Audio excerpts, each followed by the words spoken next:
Thank you very much. Please have a seat.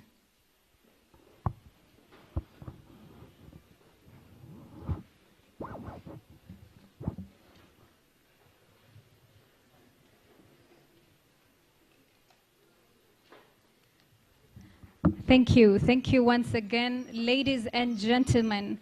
From the County Government of Mombasa, welcome to Swahili Pot Hub Foundation at the National Youth Dialogue on the Budget Process. And in here today, we have the Cabinet Secretary of National Treasury and Economic Planning that is going to have a conversation with us. A lot of the times we've had conversation on how budget allocation is done and the major role that we have as the citizens of the country to play in this part. So before we start with introducing a few of the speakers, before our chief guest is able to address this, I would like everyone who is standing behind there to please find a place to sit so that we can have a proper conversation on the issues that we're facing today as a country. I need to have everyone settled before we can officially have the speakers coming on stage.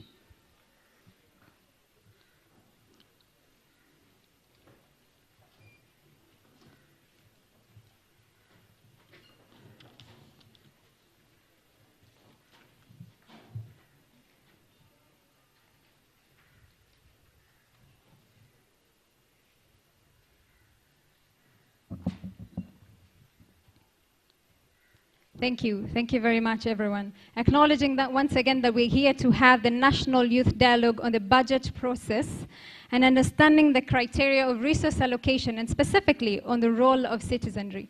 Tuko hapa kuweza kuelewa ile bajeti yetu ya nchi inatengenezwa vipi na ni role gani tulionayo kama wananchi, uwe mwanamke, uwe kijana, uwe mtu yoyote kwa miaka yoyote, ni role gani ambayo unaweza kucheza katika kutengeneza bajeti yetu ya nchi na kuweza kuangalia ile development that we'd have as a nation. It is important to have budgets because finances are the backbone for any development. So the questions that we've had over time in understanding how this process looks like, it is something that our cabinet secretary here is joining us to answer the questions, to educate us on the exact process that the government is taking to be able to have that. But maybe before I have the first speaker that comes here, in any kind of budgeting, we all require finances on our day-to-day engagement. Sindio? Si tunahitaji pesa, na sisi wenyewe kibinafsi, tuko na zile personal budgets.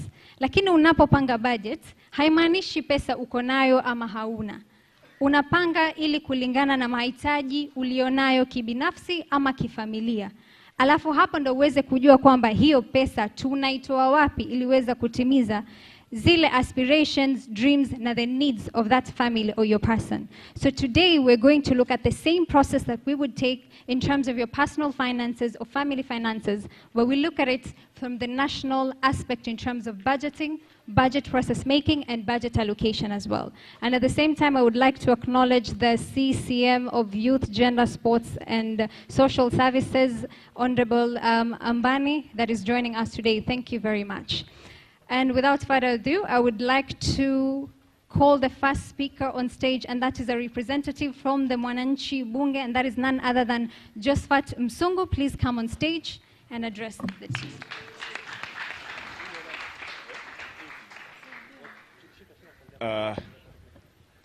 Kwa niaba ya Bunge la Wananchi Mombasa, wakazi wa Mombasa, wananchi wa Mombasa, vijana, wamama na watu wanaoishi na ulemavu, Mheshimiwa, tunasema karibu sana Mombasa. Tuko na furaha ya kwamba you are the first finance minister who has taken initiative of coming to the grassroots since independent, and we congratulate you for that. Mheshimiwa, as a Bunge la Wananchi, most of the time we always debate on finance budget and finance bill. For the last year, tulisikia kwamba you have a passion of reducing the VAT from 16% to 14%. And we are happy that you are here today. You will tell us more on how you are going to make it, because that is the desire of our country, that the VAT should be reduced from 16% to at least 14%. Mheshimiwa Waziri, kwa niaba ya wakazi wa Mombasa, we would also want you to assure us the security in the preparation of finance bill na baada ya finance bill kutabiliwa kwa parliament, because last year financial year tuliona changamoto ambao bunge liliweza kuvamiwa na finance bill ikatupiliwa mbali kwa sababu ya kutoelewana kati ya vitengo vilivyokuwa vikiwakilisha na wananchi. So mheshimiwa, matarajio yetu ni kwamba tunapojumuika hapa kuhusika katika mchakato huu wote wa finance ya budget ya mwaka huu, ya kwamba maoni ya wananchi yataweza kuzingatiwa tofauti na ilivyokuweko mwaka uliopita. So kwamba finance bill ya mwaka huu isitulete katika shida ambayo tulipitia mwaka uliopita, mahali ambapo vijana walijitokeza na hasira na mashirika mengine ya kutetea haki za kijamii wakakataa ile finance bill, na walipotoa mapendekezo yao labda ilikuwa hayakuweza kujumuishwa.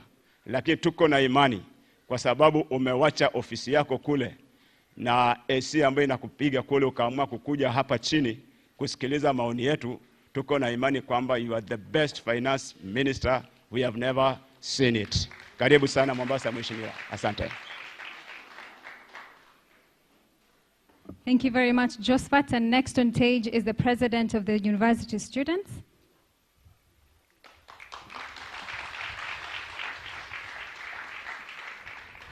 Okay, thank you. All protocols observed. Comrades power. Comrades zaga zaga. By name, I'm the Beast from the East. President Emeritus Technical University of Mombasa. The only university at the sea level. Thank you. Today is the day of the youth, not the old. So I think 99% of us are the youth, and most of them are comrades. Comrades power. Comrades power. Bwana CS, we have come all coastal region. I would like to say that I'm the Secretary General of Kenya University Student Organization, and my president, Technical University of Mombasa, was here. I don't know if he's around. We have a president from Pwani University. You can stand and wave. Pwani University. Yes, that is the president from Pwani University. From Kilifi County, we have the leadership from within Mombasa, the student leaders from Kenya Coast National Polytechnic. They can stand and wave. Thank you so much. We have the executive from the only university at the sea level, from Technical University of Mombasa. I think they can stand, and even their team can stand, all comrades, and wave for Mbadi. Mbadi power.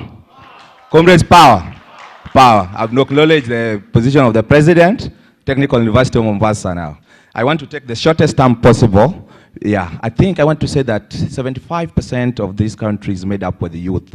And the future is governed by the youth. That's why we are here. And we want to take this wonderful chance to thank you for having a specific youth dialogue. I don't want to say much because comrades have what they will ask.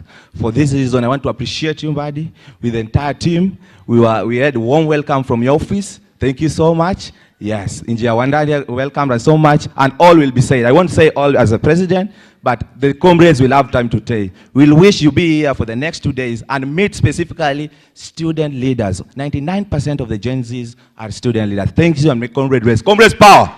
Comrades zaga zaga. Thank you.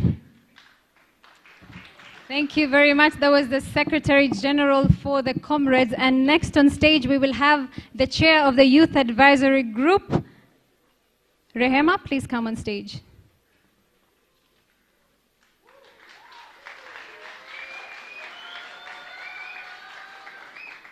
Vijana hoye! Vijana hoye! Gen Z hoye! Okay, thank you so much. So my name is Rehema Chivati. I'm a Youth Advisory Chairperson here at Swahili Port Hub Foundation. Now I want to acknowledge my team. Mimi ni representative wa YAG Mombasa, na bado tuna represent Kwale and Kilifi, na siko peke yangu, niko na wenzangu katika hivyo vitongoji. Tafadhali ningeomba msimame.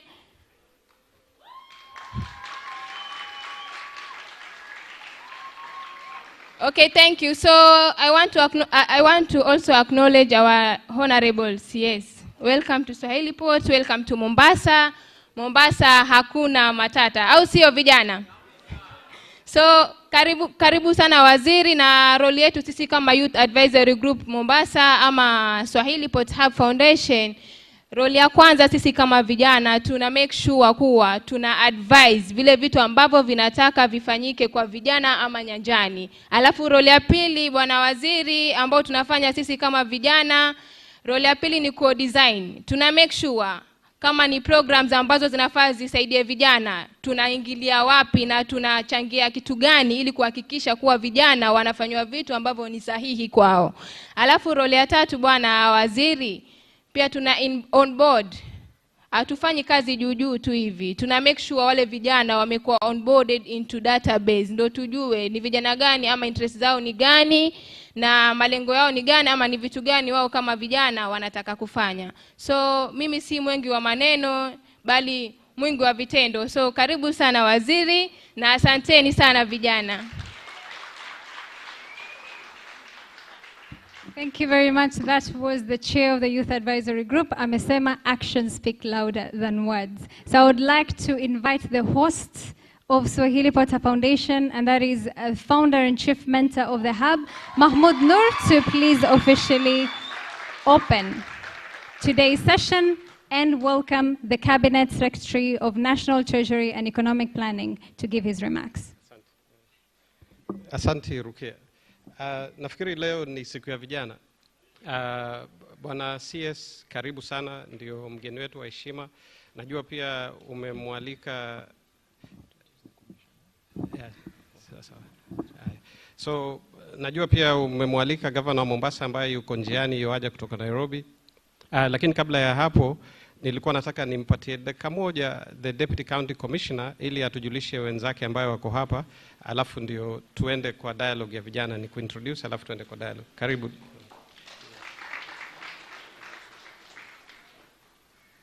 Thank you very much, Mr. Mahmoud.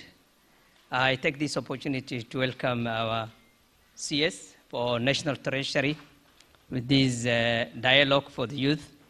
I think it's important, and they say this is the first time they had the minister is coming to listen or to have a dialogue with them. You are most welcome, CS. Before I niambie watu wangu waamuke, I have my OSPD here, who is my security team, Mr. Maxwell Agoro. My other team, the security team of the sub-county, they are engaged elsewhere. We had several meetings.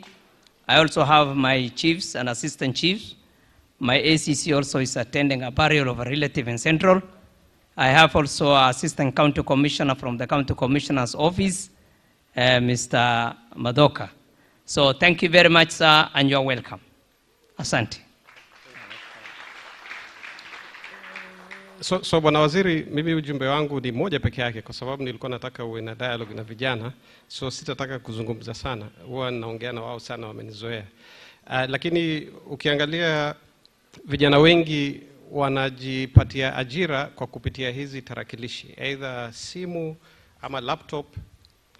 Kama ile Jitume Lab ambayo imeanzishwa na serikali kuu inapatia fursa vijana wengi sana kuwa wanatafuta kazi kule nje. In fact wanalipwa dola wakiwa hapa.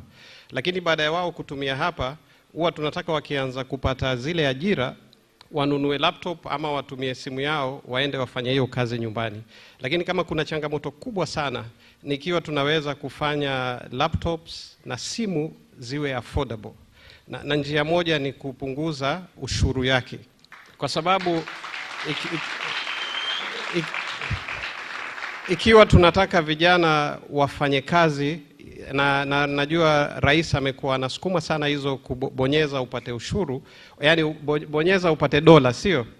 Lakini ikiwa unataka kufanya hizi kazi na kuna kiwango kubwa ambayo inaenda kwa ushuru, inakuwa ni vigumu sana. Sasa tutanyenyekea ikiwa we can make our young people be able to afford laptops, be able to afford phones, and I'm sure when they know they can make money, they will make good use of it.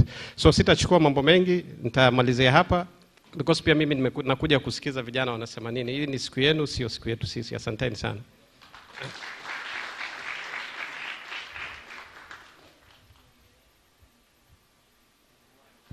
Thank you very much, Chief Mentor. And now the most awaited time, we would like to welcome, can we all rise as we welcome the Cabinet Secretary, National Treasury and Economic Planning, Honorable John Mbadi, to address the team. Kaini tu, ketini. Aya.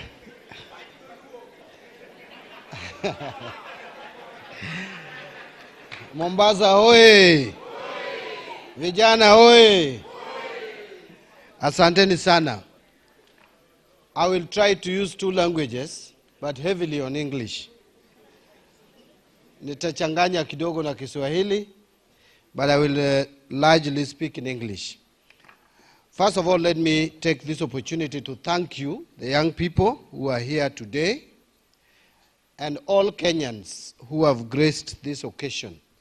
This very important engagement that I planned deliberately to meet, engage with the youth and discuss and talk, more specifically, issues of budget process, but broadly, issues of governance and government in general.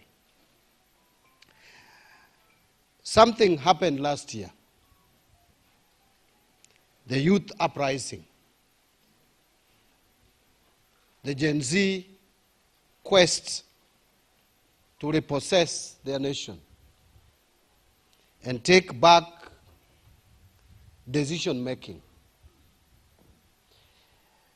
Everything which looks dark has a silver lining. I am a beneficiary of that youth agitation.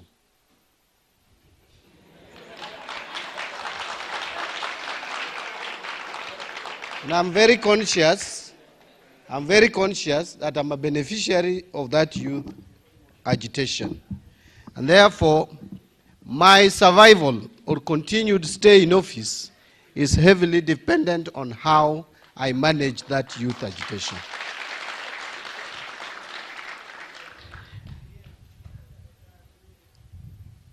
If you can't learn, then you are destined for failure. What happened last year was a learning point for anyone who assumed a public office thereafter. And therefore, my presence here today is out of that learning. Nilianza in Nairobi juzi kukutana na wananchi kupitia kwa bunge la wananchi. Nilienda Jivanji Garden na nikakutana na Wakenya wengi. Na nikaahidi ya kwamba hiyo haitakuwa la mwisho. Tutaendelea na hiyo engagement, na nilisema hapo siku hiyo nilianza kusema nitaenda Mombasa. Baada ya kuja Mombasa nitaenda Garissa, pia nitaenda Kisumu, na pengine nitamalizia na Eldoret. That is representative sample of where I want to visit. So today, I am here in Mombasa. Let me just share something with you, my friends. When I made the decision to go to Jivanji Garden, even my team at the National Treasury thought I was crazy. Because we are used to the normal, traditional ways of engagement, where we sit in our high-end offices, 14th floor, and we pretend to be knowing everything that Kenyans want, and we make decisions on the 14th floor of Treasury building. When I got to the National Treasury, I made a promise that I will have to change things, that I must move to the people. I want to listen one-on-one to the people. I want to hear you. I want you to ask questions, even the most difficult, even the most inconveniencing. Just ask. Hata kama ni shy, don't shy away from asking. Hata nikishindwa kujibu, nikishindwa leo, nitatafuta majibu, nikienda Garissa nitaweza kujibu. So let us engage. In fact, I came here for engagement. That is why I have not prepared a written speech. I want this engagement to be natural. I want us to speak from our hearts. I want us to understand each other. If there is anything that you don't understand, please ask. And so let me just say a couple of things. It is important first to understand what informs the budget. We all know that the budget process starts around September every year. That is the time when you come up with what we call budget review outlook paper. Budget review outlook paper simply speaks to what happened, because you are not starting from zero. A country is running, is on the move. It started running kitambo before independence. So you ask yourself, last year, the people of Kenya gave us a budget. Hiyo budget tulitumia namna gani? Pesa ilitumika wapi? Na tumetekeleza nini? So that is the budget review and outlook paper. Looks at the previous budget, where you are, what happened, their projections you made. Did you realize them? If you did not realize them, what are the reasons? And how are you going to do things differently going forward to make sure that the challenges you faced with the previous budget are mitigated? So that is the starting point for budget. And then you project where the economy is going. Now you move forward to where we call the budget, to what we call the budget policy statement, which we released Juzi, which simply spells out the government agenda. But let me put it this way as well. All budget process is anchored on a manifesto. All budget process is anchored on what we call the policy direction. It's anchored on a vision. So what is the vision of our country? Vision 2030 is the vision we still work on, which spelled out that we want Kenya to be a middle-income economy, not a lower middle income, but upper middle-income economy by 2030. So hiyo ndiyo vision yetu. So from that vision, now you come up with policies, which includes the government's manifesto, because every government must have been formed. We are a multi-party democracy, must have been formed through campaigns. So a political party comes into office. It will be a bit confusing today because which is this ruling party now? Is it still UDA? Is it Kenya Kwanza? If it is UDA and Kenya Kwanza, you'd ask yourself, what is Mbadi doing? And I'm the one driving now the economic agenda of the country. I've never been a member of UDA, I've never been a member of Kenya Kwanza. I am ODM, and ODM by blood. I am just not official of ODM, but I'm a member of ODM. I believe in ODM, and I believe in ODM manifesto. Now, the point is that now we have reached a point where Kenya Kwanza and ODM have reached the meeting of mind. Now you can call it broad-based, not bread-based, but broad-based. So, but the agenda of the government is bottom-up. Bottom-up has pillars: agricultural pillar, job creation, housing, health or universal health coverage. Then we also have what we call the digital superhighway, an inclusive economy. Now, we must do our budgets in line with those pillars. Because if you just put figures, you just throw figures, amounts, money, left, right, and center, you cannot realize economic growth that is sustainable. Because economic growth must be anchored on something. There must be a foundation. And for this matter, the foundation must be the government agenda. It must be this pillars that I've just mentioned. So let me give you the positive side of things before I give you the sad reality. The positive of things, despite the challenges, including last year, remember we had a COVID challenge. Is that correct? As we were coming out of the COVID era, then Gen Zs felt that they were losing their country. And Gen Zs came out in large numbers. That has never been seen before. In fact, in our place, I usually use mother tongue when I describe Gen Z, that Gen Z came like Nyawawa. Nyawawa, for those who don't understand, and hii si matusi, you know, sometimes when you translate vernacular to another language, it might sound very differently. Nyawawa ni kama upepo. Yani hii Gen Z, who can describe it really? How it came about. Ni kama upepo, ikakuja, no one can control it, just like we cannot control upepo. Then it calmed itself, just like upepo would do. But again, just like upepo, usipochunga, itarudi. Si ndio? So now, I wanted just to tell you that our economy has been still very resilient. Very resilient. The world economy is growing at 3.2%. That is 2024. Sub-Saharan Africa, that is if you exclude the north, then the rest of Africa's economy grew at 3.8%. Kenyan economy grew at 4.6%. So that is still good. But for our economy to create employment and job opportunities that we desire, we need a 7% growth.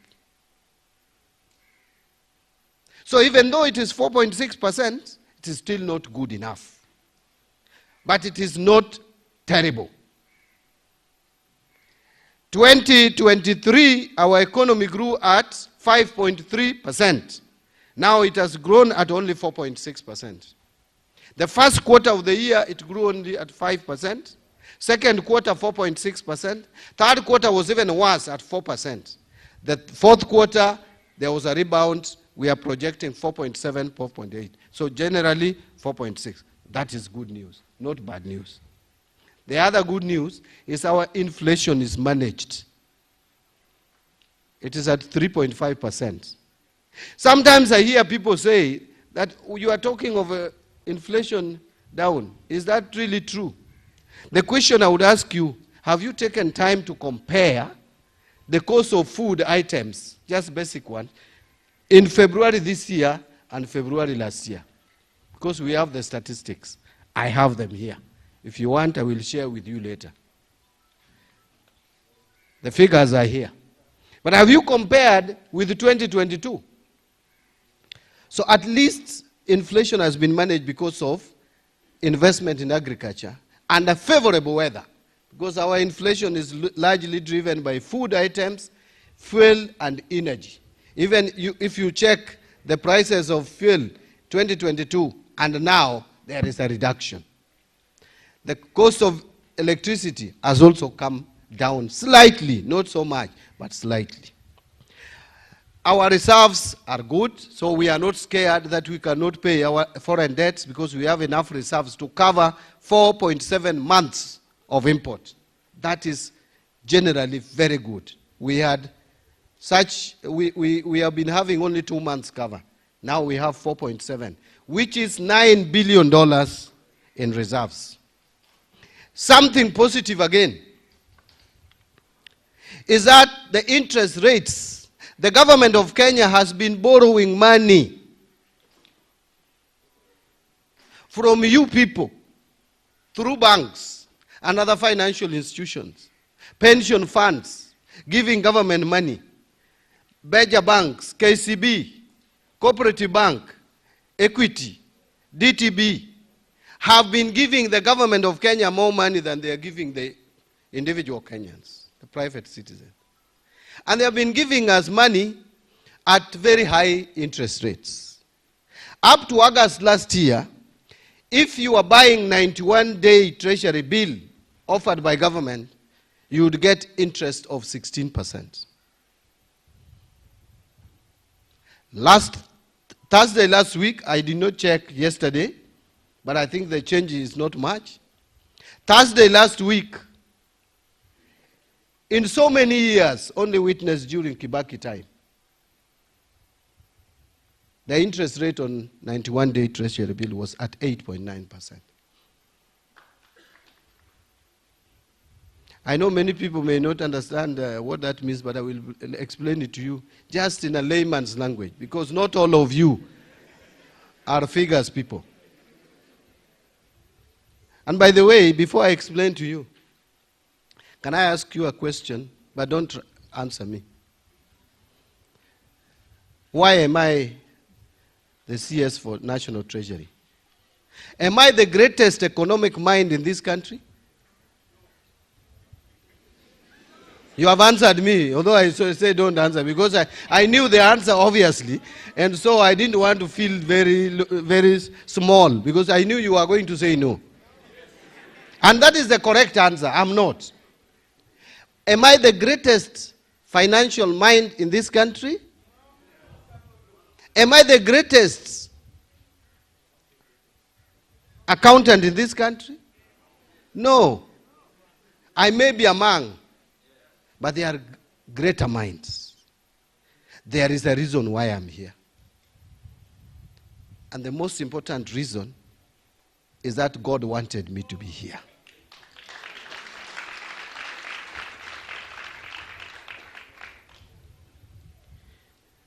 So whatever I do, I should do in the glory of God, to serve Him, and I can only serve God by serving you people. So that is why I want to do my best. So let us start with the interest that I've just talked about. What is the value of that? 2, number 1, just do this simple math with me. Our domestic debt, okay, our total domestic debt is 5, that is mind-boggling, 5.83 trillion. Nani anaweza hesabu trillion hapa?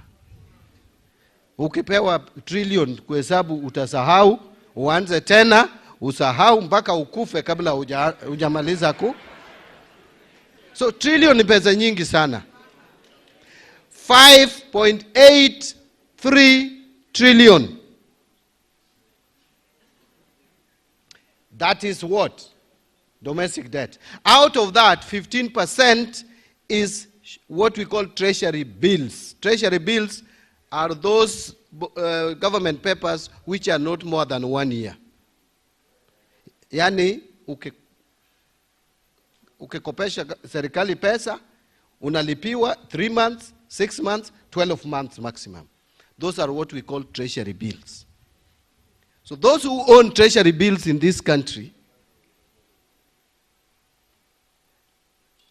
the total amount is 900 billion shillings.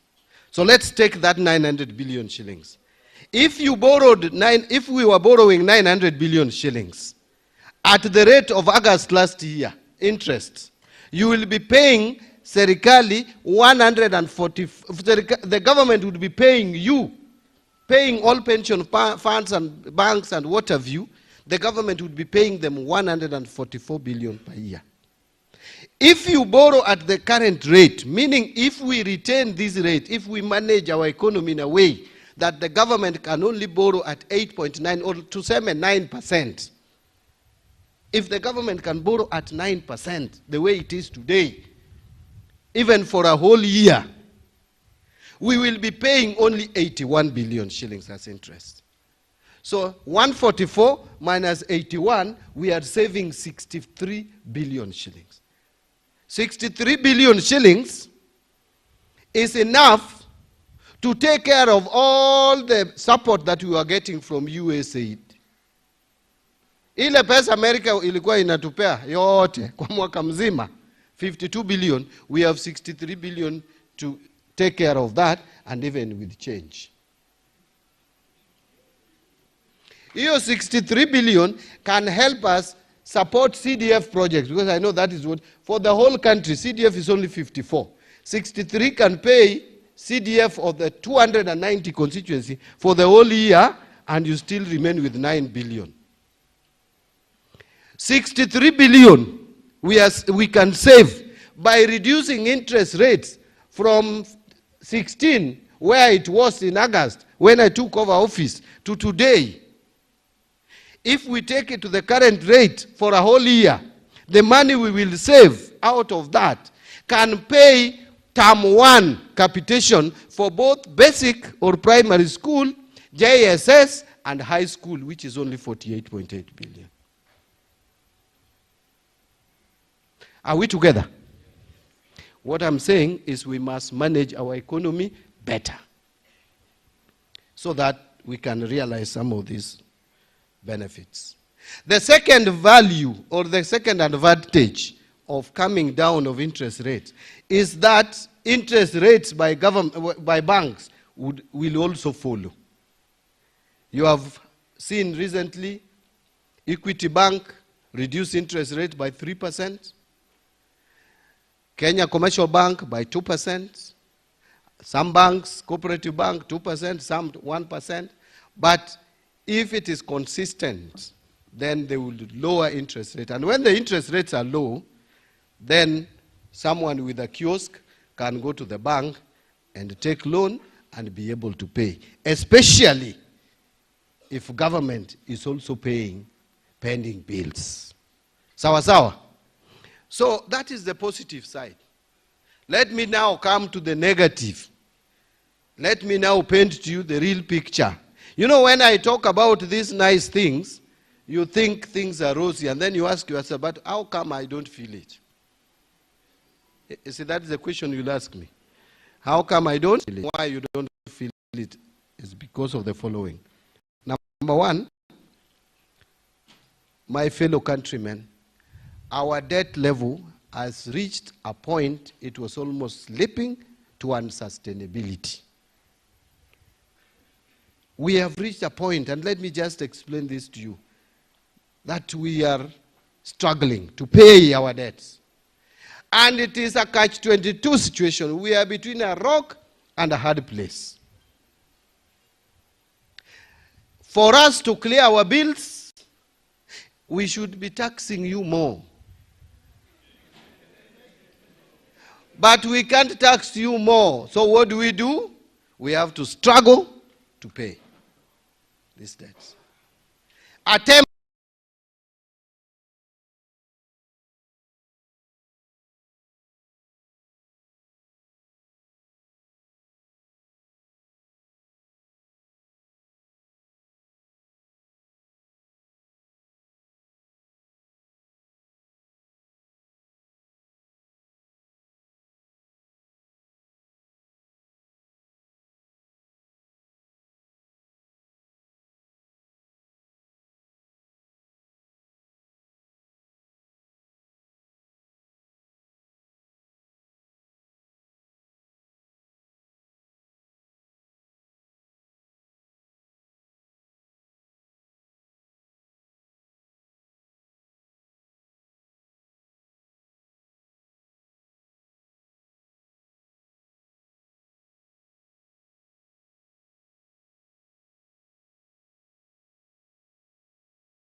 Don't ask me what was done with that loan because it is mind-boggling. I may not even do that audit and finish in the rest of my term.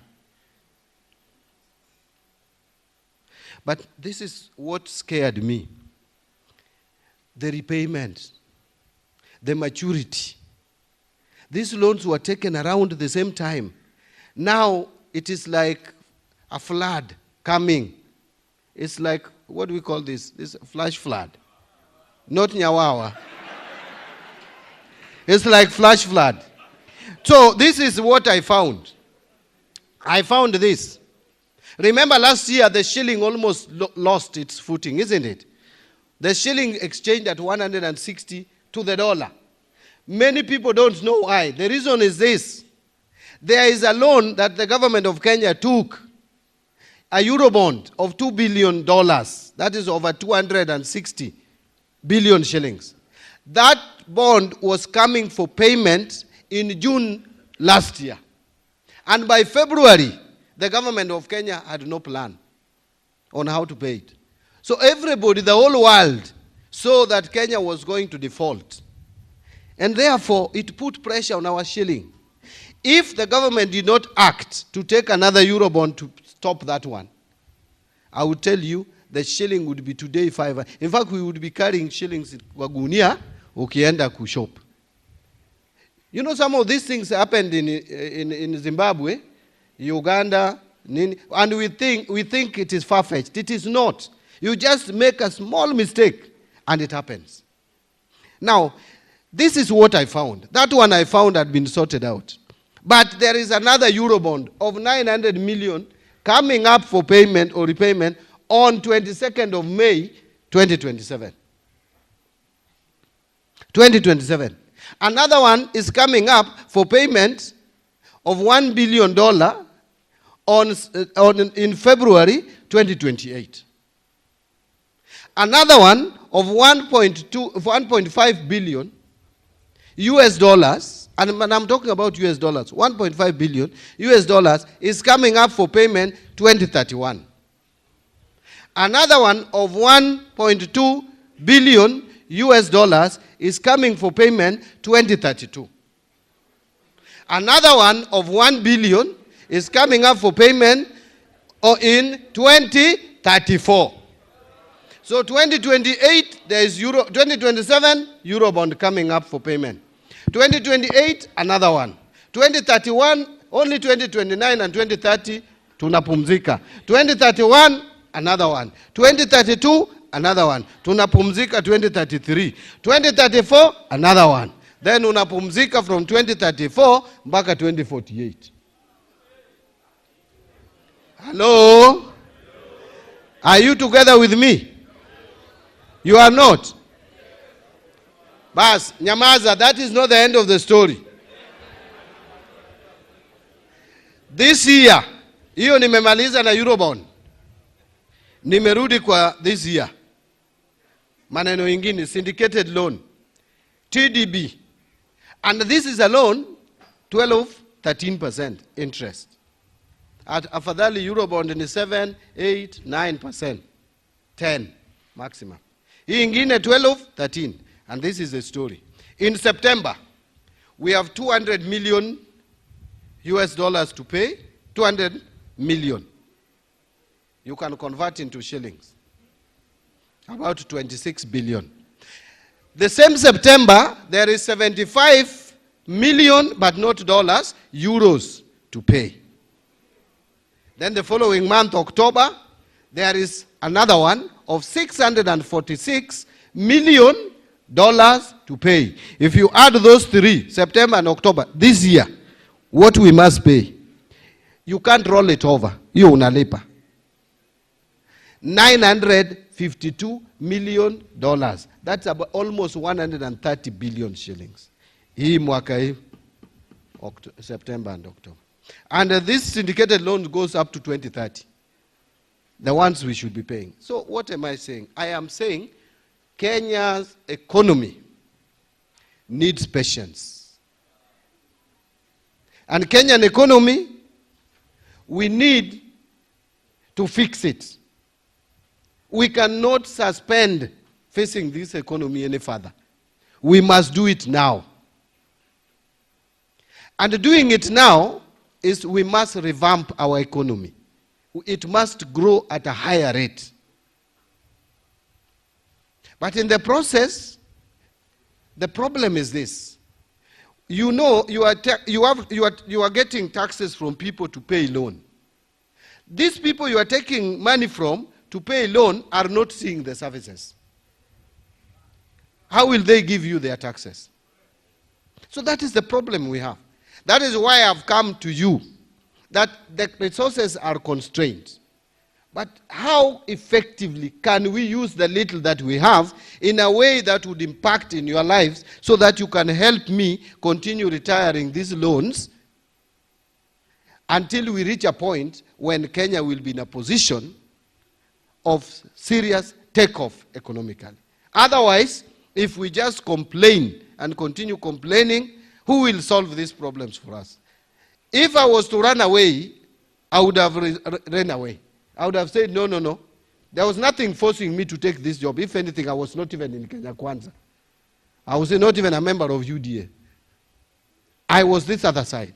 But I've asked myself, have these problems been created yesterday? No. These are problems that have been piling from around 2014, piling up to today. Someone must fix it. And God has seen it fit that it is John Mbadi to help the people of Kenya working together with you to fix this problem. So I came so that first I want to listen to you. But after listening to you, my proposal will be this. We have various groups of youths here and Kenyans. We have Bunge la Wananchi. We have Bunge Watch. We have the youth led by university students. After this discussion and going forward, so that we don't have again a serious contention around the finance bill. And by the way, let me just talk about this finance bill. Finance bill does not have to increase taxes. It can also lower taxes. I can hear you saying lower. I have started. You know, you people, sometimes you make me laugh. Do you know that the amendments, there are some amendments that we brought to Parliament in December?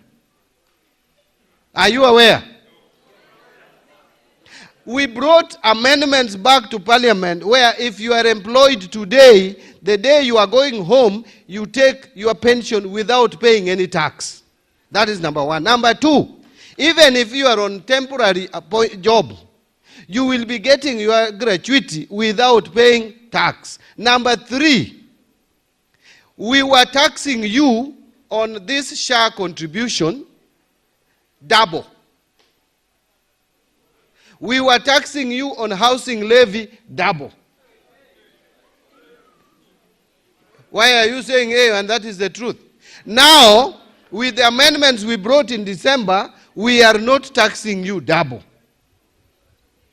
So, for example, if you're earning 100,000 and you are paying tax, levy, housing levy, 1.5%, which is 1,500, you are paying SHA 2,750 if you're earning 100,000. That is a total of 4,250. That same amount which has been deducted from you was again being taxed, and that tax of about 30% you are removing from your remaining amount. So you are paying SHA, you are paying housing levy, and then you are paying again tax on the same. 30% of 4,250 is 1,000, almost 300. Is that not correct? So we have removed that. And we will continue to see how best to manage the tax regime so that we don't put too much pressure on you people. We enhanced, if you are now contributing to a pension scheme, 20,000 used to be tax allowable. Now it is 30,000. Mortgage contribution, we have enhanced allowable amount. It saves you tax if you take mortgage. Those are salaried Kenyans. But there are the majority, 80% of Kenyans are not employed. Only 20 are employed. Now, I was suggesting this, that when we will publish finance bill, there are two things I'm going to do. Number one, before the finance bill is published, we will again publish in the newspapers the proposed finance bill and put explainer like we did in December. For each suggested amendment, if there will be, we will be explaining what it means. And then I will have, because every county has bunge la wananchi, we will have a conversation, all the counties, discuss finance bill. Then we invite people from all the 47 counties to come and have a sitting with me and tell me, in Mombasa, we have rejected this and this and this. So that when we take to parliament, we take what Kenyans have agreed on. I don't want a situation where after we have taken the bill to parliament, then the whole country is up in arms that they were not consulted. If now you don't take advantage of those consultation window, then you will not blame John Mbadi. But I want to guarantee you that our tax policy is that we keep tax regime stable, predictable. We don't want to adjust taxes anyhow. We are going to be more keen on ensuring that we improve on tax administration. We make sure that Kenya Revenue Authority is collecting taxes with efficiency and bring more people to the tax bracket as opposed to overtaxing those who are already paying taxes. I want to stop there because I wanted this to be an engagement. Now I want you to ask me all those questions that you have been disturbing you on matters economy, and then I'll come back here and respond to your question. Thank you very much. Mungu awabariki.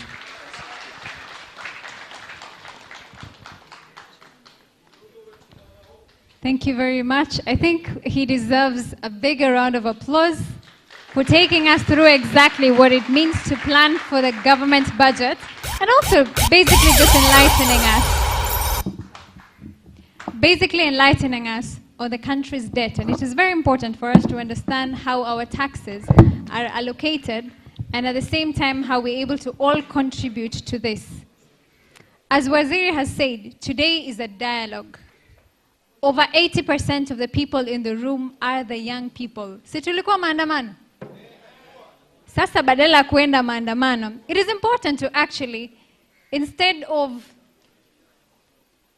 trying to amend a mistake later on, it is important to work on the prevention and to understand our role as citizens. This is the chance that we have to understand what exactly our role as citizens of the country is, to contribute and to actually make sure we are coming out of the current problem of taxation and the country debt that we're in right now.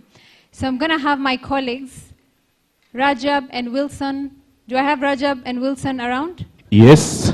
Do you all have mics? Yes. Do we have extra mics, the sound team?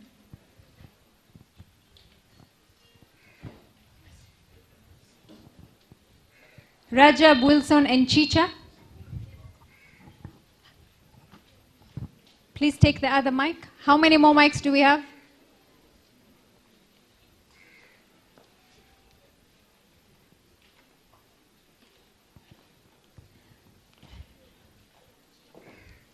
As we wait for the mics to be allocated and strategically place people around, can we have a very clear pathway, because we are expecting the governor of Mombasa County anytime soon, so it is very important to have him have a clear path as he gets here instead of disrupting the discussion.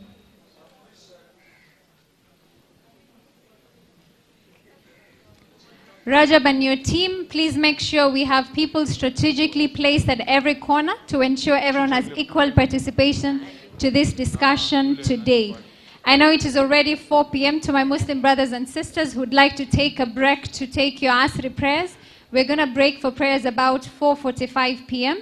So please bear with us, and then we're all going to break for prayers before we come back and have the governor address us.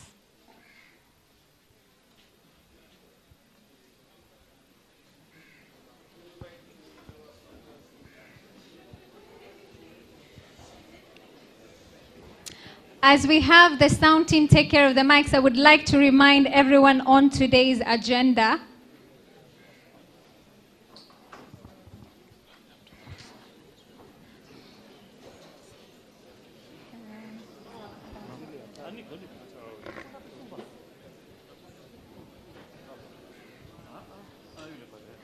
Rajab and Tim, we can start with the two mics that are around here. Everyone, thank you very much. Let's get back to the discussion this evening.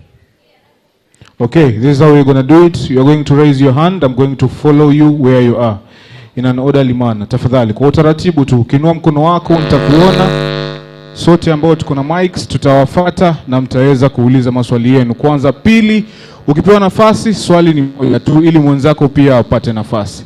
Asante sana. Tuanzie wapi? Kuna mmoja hapa. Thank you very much. Rajab, Pole 1 minute. Pole pole. Tafadhalini, pole pole. Kama vile tulivyompa waziri heshima yake aweze address and provide his remarks, we would like the same to your fellow young people so that we're able to have this conversation. And I would also like to remind everyone on the main theme of today's discussion. It is understanding the youth participation. This is a youth dialogue on budget process and specifically on resource allocation and the role of citizenry. Naomba tuweke maswali yetu katika mada ya leo, the role of citizenry. Sisi kama vijana, sisi kama wananchi wa Mombasa, wa Kenya kama nchi yetu, role yetu ni nini katika hii process ya budget? Waziri ametueleza maswali yetu ni yawe kuweza kuelewa role yetu ni nini ili kuweza kusuluhisha. We are already in a problem, so let us focus on the possible solutions that we feel that all of us could actually take part. Rajab, thank you very much. And as we do that, I would like to remind you of the hashtags of today's conversation. And this is hashtag Youth Dialogue on Budget Kenya, hashtag My Budget, My Voice, hashtag Youth Dialogue with Mbadi, and hashtag Mdahalo wa Bajeti Mombasani. Thank you very much. Rajab, we can start having the mics moving around. So we'll have the first set of 5 questions, have Waziri respond to them, and then we get to the second set of questions. Okay. Very brief in your questions to allow someone else to ask the same questions. Yes, One question per person. All protocol observed. I'm Edie Monuve, Cabinet Secretary, Mining, Blue Economy and Maritime Affairs in the Kuala Youth Assembly. My question is regarding the cabinet resolution on dissolving some parastatal, which one was the Kenya Fishing Industries Corporation, Liwatoni. As we know, Liwatoni has potential of employing more than 10,000 youth at our coastal region. As we know, we want to get some feedback from Waziri. What are the plans on reviving that institution, because of potential to our wavuvi and they need to be supported? Thank you. Thank you.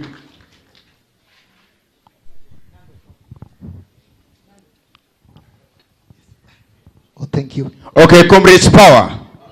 Comrades power. Bwana CS, this is Peter Otondo Obiro from the Technical University of Mombasa. I have a concern. Yeah. Don't be shocked. Don't be shocked. Bwana CS, I want to bring to your attention that in Mombasa, as comrades, a chapati goes at 10 bob, and we just realized that the help is being cut off by around 500 shillings, that is 50 chapatis. I was asking this, is there a possibility in the next financial year, if you are going to do the allocation, can you reduce that task? At least, it could be up for 100, 200, at least you favor us a bit. Thank you. Okay. Hello. Jambo Waziri. My name is Victor na mimi ni mkaji hapa Mombasa. So just a quick one. We've been seeing that Kenya imekuwa iki-develop in terms of digital revenue collections.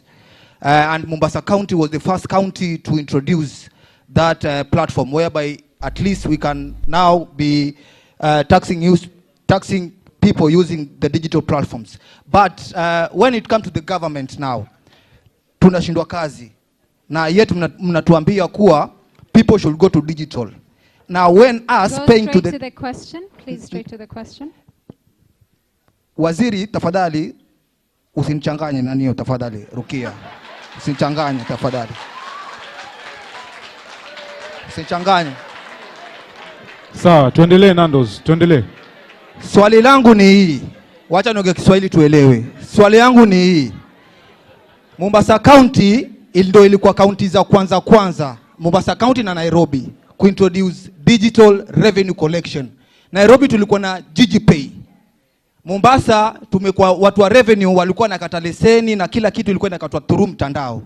So swali yangu ni hivi. SHA tunalipa through digital, si ndio? Kila kitu tunalipa through online, si ndio? So why is it that sisi tukilipa through online platform kuna corruption nyingi sana? Sawa, Mr. Waziri. And then my last, okay, thank you. Just last one. Mr. Waziri, if possible, Victor. if we can start taxing these churches, pia inaweza kwa mzuri. We start Alright. taxing churches. Thank you. Thank you Nandos. Asante. Asante. Naomba Rajab, one last question and then we can allow Waziri to respond to the questions. Haya.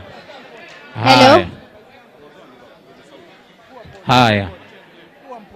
Can we have Yes. Can we have one last question and allow Waziri to respond to the first set of questions? Okay. Good evening, everyone. Asante sana. I'm Mildred Omondi from Technical University of Mombasa, and my question is this. Kenya has entered Please into... repeat your name. Mildred Omondi, Technical University of Mombasa.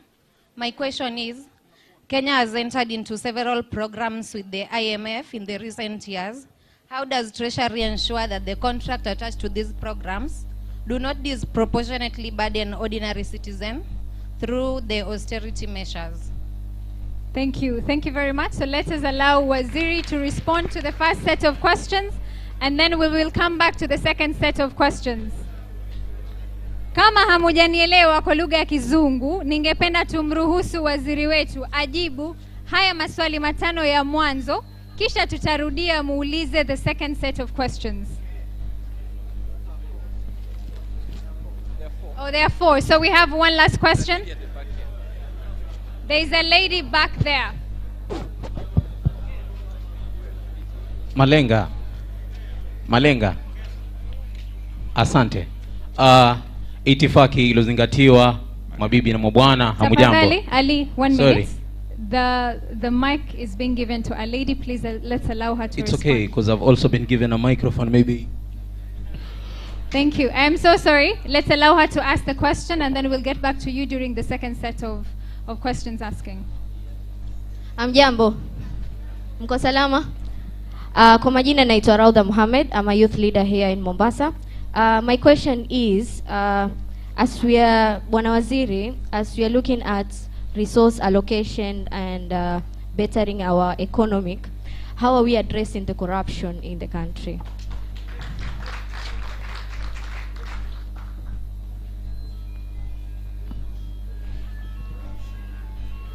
Thank you very much. Let's allow Waziri to respond to the first 5 questions.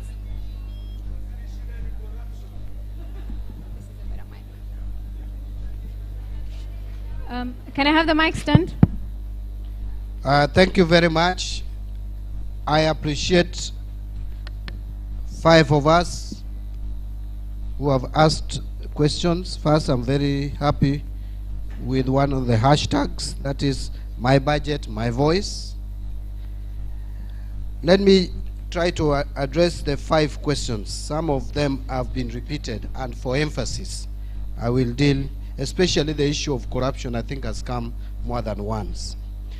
The first question was from Edie about one of the parastatals. Is it, did you call it Kenya Fishing National Corporation? Industries Corporation. We decided as a government to do some assessments on our state-owned enterprises, what you would call state corporations or parastatals.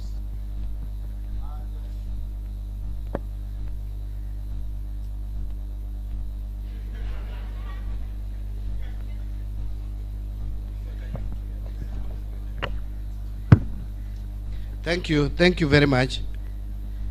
So you know, there has been talk. We have so many parastatals in Kenya, almost 200 of them, and some of them don't make sense. And a lot of us have complained, governments have complained in the past, so we decided to constitute a team to look at these parastatal reforms. And recommendations were made. And now we are in the process of implementation because the cabinet actually passed the resolution from that committee. Some parastatals are going to be dissolved, some are going to be merged, some we will transfer their... It's a bit of a challenge, yeah, but anyway, just do your best. Do your best. Maybe we take out this. Okay. Thank you. So what I'm saying is that there are some parastatals that we are dissolving, some we are merging, some we are taking the functions to the line ministries. Some of the parastatals have duplication of functions. Like, for example, we were asking ourselves, if you have water harvesting authority and you also have national irrigation authority, what stops you from harvesting water and irrigate with it? And just have one parastatal, either water harvesting and irrigation authority. So those are some of the funny things. Like you find some parastatals, science, mathematics. Then you find, for example, Law Society of Kenya is self-financing. Institute of Certified Public Accountants, self-financing. When you come to Engineers Board, which is also almost regulating like these other professions, is now a parastatal. So machining, National Machining Complex, the one that was set up to do the Nyayo bus, is still there, and people are earning salary. So there is need to do away with some parastatals. But in the process, we must do it in a way that it does not, that this mic was very good when I was presenting.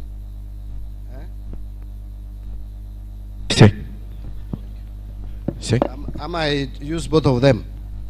Okay, just stand there by that one. So I will check this particular parastatal and see.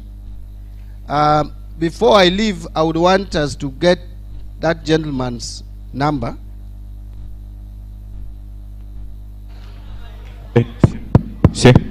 Hata mimi sasa nimekubali utamwaga unga. So if I could get that, if I could get your contact so that we follow up this matter, because you seem to be passionate about this parastatal. We don't want to close a parastatal which still has serious contribution to the economy and to the region. So we will be listening. We will be listening, and there is a process, it's a procedure to dissolve, merge, or even transfer the functions of these parastatals. Fred Obiero, I think this was a suggestion, a request, and that is why we are here. It is how do we budget, isn't it? So you have suggested that we put more money for university education, if I got you correctly. Yeah, we put that help must be reduced by how much? 500 shillings. 500. And that is a lot of money. See, that money can buy something. How much what can it buy nowadays? In campus, can I tell you something? When I was in campus, first I studied, we were getting what used to be called boom, our time. I don't know whether you've heard about that thing. Our time there was some money called 5380. 5,380. It was a lot of money. You could even pay school fees for your siblings. You could buy, we used to buy trousers. Those days, the trousers with pockets, yeah. That if you didn't have that one, then you didn't know what you are. Yeah? So we used to buy those ones and buy our whatever suitcases.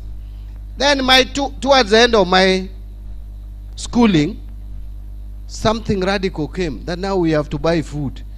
That's the first time I paid accommodation and food. Fortunately, I was a student leader, so I didn't pay accommodation.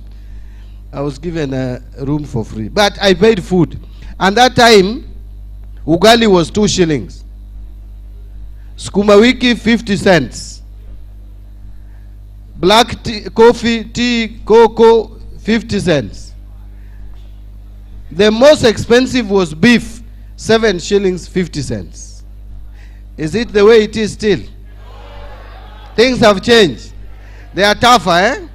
So I have taken note. That is why we are engaging here. That you are requesting that when we are allocating resources, we support university education. But there's something I want to say about university education. As a country, we are finding it very hard to support university education. Because we need about 100, not less than 107 billion. 107. But we are only able to allocate about 79 billion. So there is a shortfall. But the biggest problem is that we end up not educating the people we should educate, and sometimes we educate people we should not educate. Because you see, there are children like that, the children of Mbadi, who go through primary education in private schools, paying 300,000.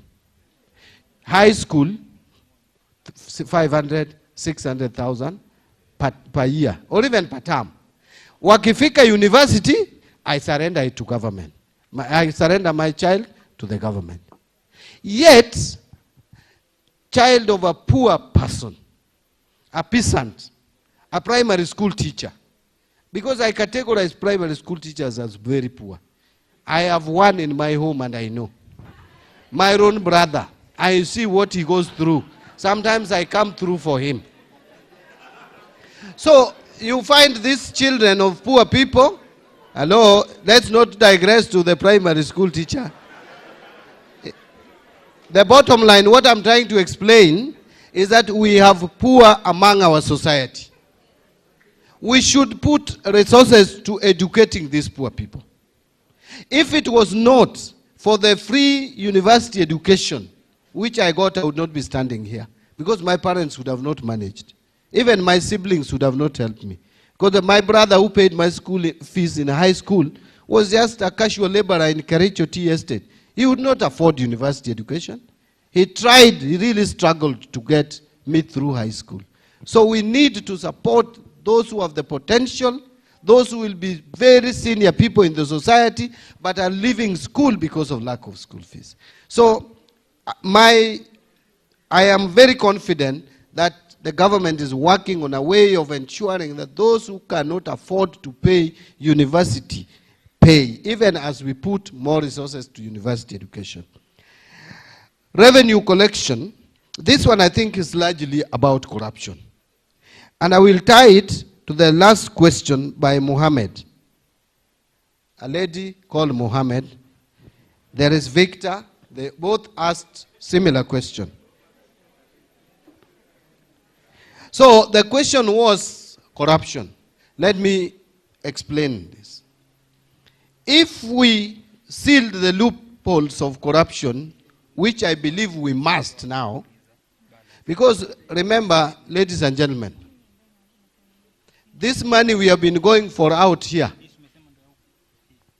IMF, World Bank, African Development Bank, money from China, money from wherever, Europe, Italy is giving us money, by the way, Italy and German.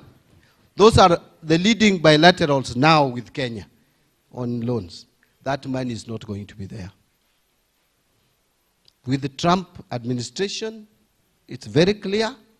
They have said they are not investing anymore in overseas development. They are withdrawing money from the war in Ukraine. Europe has decided that they are taking up that war. So even the money we were getting from Europe, we are not going to get it. Because they are diverting money to the Ukraine war. Because to them, that is more important than anything else, their survival. We are going to be left on our own. And the truth is, and which we must tell every public servant, hata kama ni kuiba, tumeiba ya kutosha, there is no more money to steal.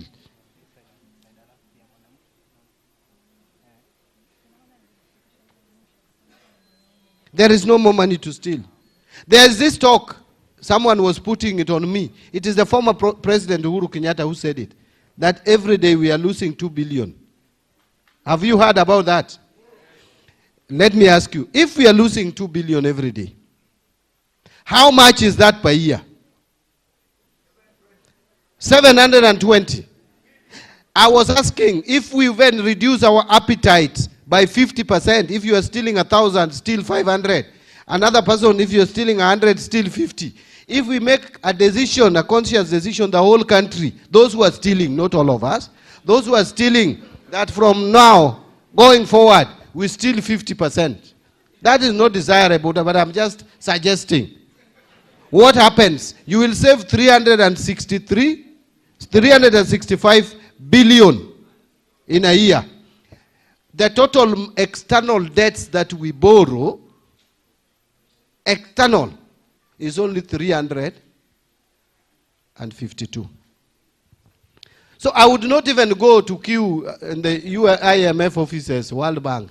I said it went viral that it is very discomforting. Do you know how we go there? You know, you are scheduled, your time, and it is 30 minutes. Come on, if you are lucky, 30 minutes like this. So we are lining in the corridor, literally. You go there, you find Ghana is waiting. You go there, you find. So mnaitwa Rwanda, wanakuja, wanamalizana. Now then you call Kenya, we come in, we defend ourselves, our figures, our what, the things that I was talking about here, inflation, sijui reserves, tuko na hii, revenue to collect hii, expenditure we are cutting to this. Then unatoka.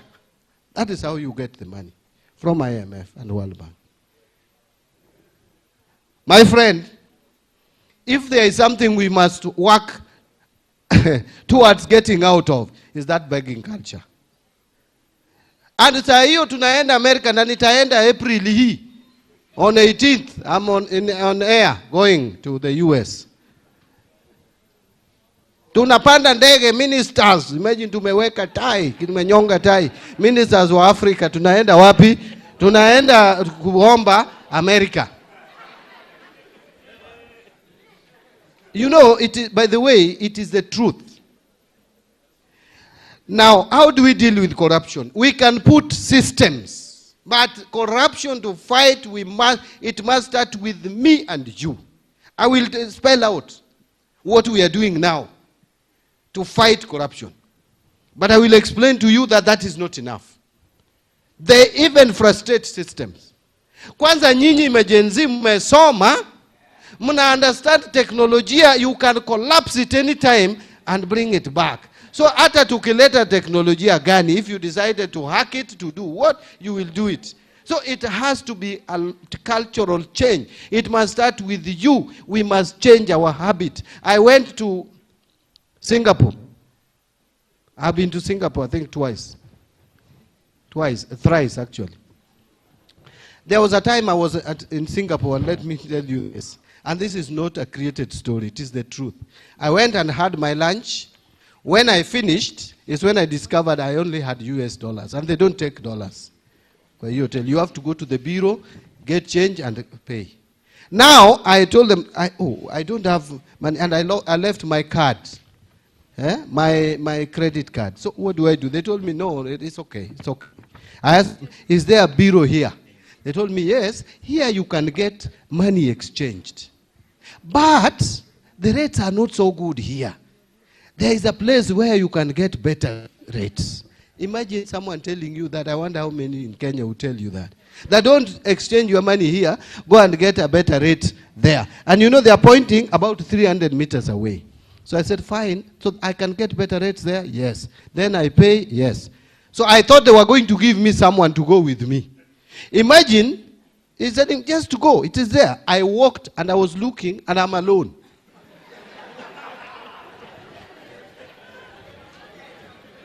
Imagine I am going 300 meters away. I wonder whether that can happen in Kenya. That you have eaten money in a hotel, nobody knows you because I'm a foreigner. Kwanza black. Them, they have a different color. And then these guys trust me to go 300 meters away. to get change and come and pay, and that is what I did. Look at what integrity does. So what are we doing to fight corruption in an environment where there is no integrity, where people, these are the things that we are putting in place. Number one, the biggest den of corruption is procurement. So we are implementing, as we speak, e-procurement to reduce human interaction with the system when it comes to procurement. This has been talked about for years. When I came to the Treasury, I asked, why haven't we rolled out this system? The system is already there, but it is not being rolled out because there is no money to roll it out, to train people. And how much is that? 560 million. I signed it in my first month. And now we are onboarding all government departments. By 1st of April, all MDAs should be in the system. We are going to pilot it for 3 months, April, May, and June. July 1st, all government procurement systems must be on that e-procurement platform. Because this idea of doing manual changing figures, if someone doesn't want you to win a tender, he can remove a page from your document and you lose. And then they tell you, you have not paginated your document. Just paginated, that's writing page 1, 2, column 3. That alone can make you lose a tender, even if you are the best evaluated bidder. That is what the system we have today. 2, we must have treasury single account. That also is going to be implemented by 1st of July. Number 3, the budget we are doing today is zero-based. This idea of saying last year I got 10 billion. So this year, can you add me 500 million more? To do what? No one knows. You must justify every coin. You must explain that these are the programs I want to run. And we have put a module in the IFMIS, a budgeting module in the IFMIS today. So that if you have said, I'm going to buy chairs, low back chair, whatever, there is a price range for it. So that we standardize procurement. You will find the government offices, 1 floor, 2nd floor, the same pen like this one. It is 1,000 on the 2nd floor, 3,000 on the 4th floor. This same pen. That is what is obtaining today. Those are the things that we are working on. Finally, there is accrual accounting. I know that one now, many people will not understand. Cash basis to accrual. A bottle of water, buying this bottle of water and buying a car in Kenya has the same weight. They are expensed immediately. So when we prepare our accounts, we say water, this much. That year has gone with the water, it has gone with the car. Yet you use the car for 10 years. We must have a system which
are being paid there.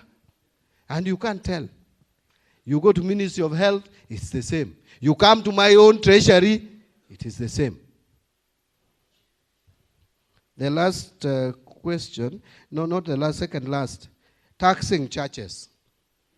I don't know why you want us to tax churches. But I think, let us be honest, we should not tax God's work. God's work, hiyo tukiingia hiyo territory, hata Mungu atakasirika na mimi na sisi. Na sitaki Mungu akasirike na mimi. Maybe we can talk about businesses, yeah? If church is running businesses. But let us also, Christians, Muslims, Hindus, let us also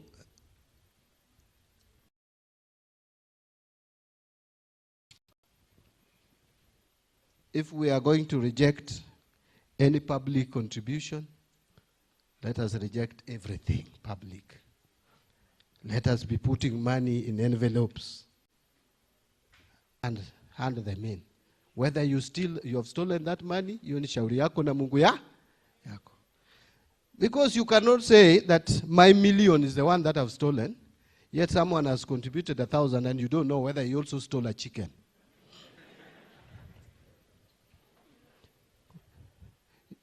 Thieves are thieves, whether you have stolen a million or you have stolen a kuku, ni mwizi. So are we going to explain that mimi nimeleta sadaka, hii nimeuza mbuzi na hii mbuzi ni yangu? Let us have a standardized rule in our churches. I'm a church goer, by the way. I'm a Christian. But if we have to apply rules, let them be all standardized. From the lowest person, including the pastor, should be telling us, wewe sadaka yako hiyo umetoa wapi? Ama ni pesa yetu tulitoa wiki iliyopita, ndio umechukua ukaleta hapa. So that all of us are accountable, si ndio? So we all want to be accountable. But don't push me to tax churches. Churches, vita na churches sitaki. Na hiyo inaweza kuwa vita na Mungu, si ndio? Nani anataka kupigana na Mungu hapa? Hebu inua mkono. Mimi sitaki. Lastly, there was Mildred, you asked a very, very good question about IMF programs and the conditionalities that come with them. Something that I want to explain about IMF. By the way, IMF does not force a country into their program. We invite IMF ourselves. But when you sit down and with them, then you must, for you to get the funding from IMF, you must now abide by their conditions. The mistake we did with the IMF program of 2021 is that we agreed on a very ambitious revenue mobilization. When the program is coming to an end in April, okay? I think Governor. Wacha tukaribishe my brother, my friend, my deputy party leader,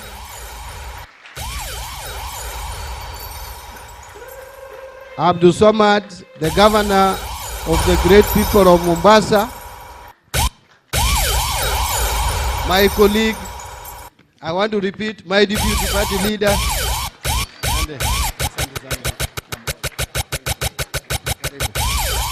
So tumemkaribisha, si ndio? Wangapi wamekaribisha governor? Nione kwa mkono. Let's give him a round of applause again. You know, this event was supposed to happen in the morning, but when I shared with my brother, and I'm aware that he was attending a very important meeting in Nairobi as a member of the Central Committee of ODM, which I used to chair, and which is my party. When I asked, in fact, I asked whether I should also attend today's event, nikaambiwa, no, wewe, you are a technocrat. You have been donated to go and correct. So we don't want you to bring you into politics. Thank you, my party leader, for saving me and blocking me from being part of the politics of Nairobi today. But kwa roho niko hapo. So he was in Nairobi, and imagine he has really, really worked tirelessly hard. He told me he would be here around 4:30. I don't know what the time is. Thank you, my brother, for coming. I know you will find your time. We have gone, first I made a presentation engaging with our friends here, the youth, and other Kenyans who are not necessarily youth, but are youthful by heart. So I explained to them about the budget, where we are, how things are tough, things which are working and which ones are not working. Now they have asked me 5 questions, which I was on the last one. Then we go for the second round. And then I don't know, the MC will tell us, we'll go to the next round, So I was answering the last question on IMF. So I said, IMF does not invite themselves into the country. We invite them when we have difficulties to help us out. So in 2021, we invited them. But unfortunately, we agreed on revenue mobilization as the most important parameter or yardstick to measure our success. Now that revenue mobilization became problematic because we were overambitious. As we get to a new program after the one that is ending on April 1st, I will make sure that any program that we enter into are realistic, achievable, and in the best interest of the people of Kenya, so that we don't get into the problem that we got into. They did not propose us get into this program. But when we got into the program, we agreed on parameters that were not very, very achievable. Otherwise, thank you. Again, back to Madam, my sister here, to continue with the program. Thank you very much, Waziri. A round of applause to him once again. And once again, this is to acknowledge the presence of the county government of Mombasa's governor, His Excellency, Abdulsamad Sharif Nasser, who is honoring us in today's dialogue. So before we go to the second set of questions, to everyone who is holding a mic, please make sure we have equal opportunities from people all across. I do not see someone with a mic huku chini. Okay, thank you very much. We look at gender, we look at persons with disability, we look at our fellow young people. Let's make sure we have equal distribution. And we also have feedback forms that my sister Aisha over there will be distributing a few feedback forms to us to support in providing feedback of this session. And to my Muslim brothers and sisters who would like to pray, unfortunately, we're not going to take a break. We will continue with the conversation. However, whoever would like to take about a 5 minutes break to go pray, please head upstairs. On my right, you're going to find a prayer room. Someone will direct you to that. So we get back to the second round of questions from the team. Here. Rukia. Naona mkono hapa chini. So we're gonna start. So we'll start with Miriam. Yes. Alafu mmoja hapa chini. Alafu ndio tupande juu. Please go straight to the questions to allow more people to ask the question. Thank you so much, CS Mbadi. I would like to talk about the housing levy. I'm a taxed Kenyan, and I feel like my taxes are not working. So the housing levy, we are deducted 1.5%, right? And after deduction, for me to be able to get a unit, I have to save on boma yangu. For me, once I save on boma yangu, so let's look at a Kenyan who's making 40,000. Most of those units go for 2 million, 1.5 units, 1.5 million or 2 million. The prices are a bit higher. Is the housing levy meant for the common mwananchi, the one who's supposed to afford it because you're saying affordable housing, or is it meant for the selected few who can afford it? My other question is, the young people don't have jobs. We're exporting labor. We saw people go to meet up with Alfred Mutua because a lot of people don't have jobs. What are we doing to create more opportunities for the young person so that we may stop exporting this labor? When we export them, who is going to come back and vote for the right government? That's it from me. Thank you. Before we head to the second question, I am requesting every single person to please maintain silence as we allow our fellow young people to ask questions. Can we have a mic over here?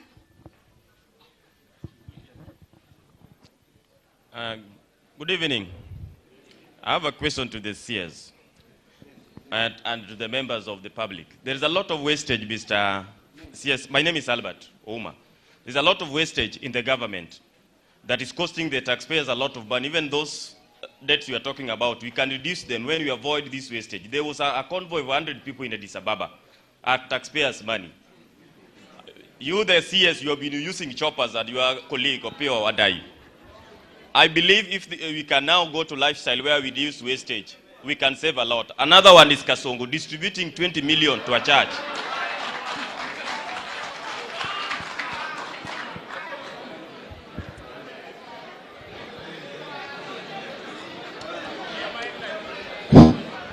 Thank you very much, Bwana Waziri. Excuse me. Sasa, see, we agreed to be civilized people. Subiri kidogo. I would like to take it uko juu. Guys. You said you are going to deal with us on a fair ground. Please be fair, our moderator. I have a question. 1 minute. 1 minute. Naomba tusikizane. Tuko hapa kuongea sote. Tusipoheshimiana, ni mimi nasema mic inaenda wapi, na kwa sababu mic imetoka hapa chini, turuhusu watu wa juu.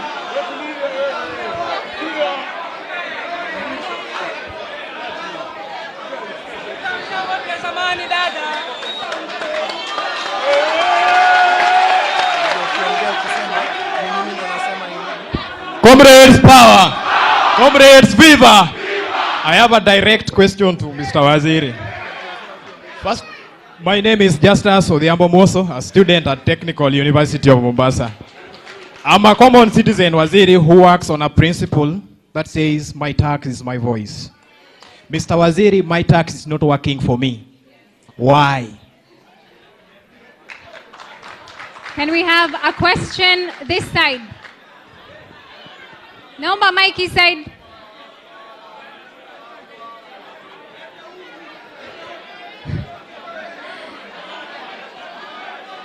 Can we have a mic on this side? Yes, the lady in pink, naomba apewe mic. Chicha, wherever you are. Okay, as we wait for her, let's have the guy over there ask the question. Excuse me, where are the mics?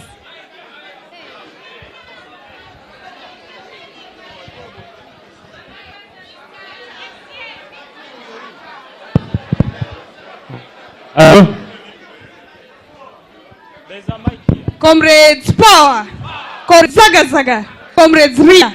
Comrades shh. My good name is Vivian Wangoi. I'm a psychology student at TUM. Thank you so much, Mr. Waziri, for these platforms. Yes, and we acknowledge that you obey our constitution according to Article 201 A and B. My question goes directly to, now that you've had a lot of complaints, what mechanisms are you putting ahead to ensure transparency and accountability in the utilization of budget allocation, specifically targeted to the youth program, so that we can track their impacts and effectiveness? And also, considering the digital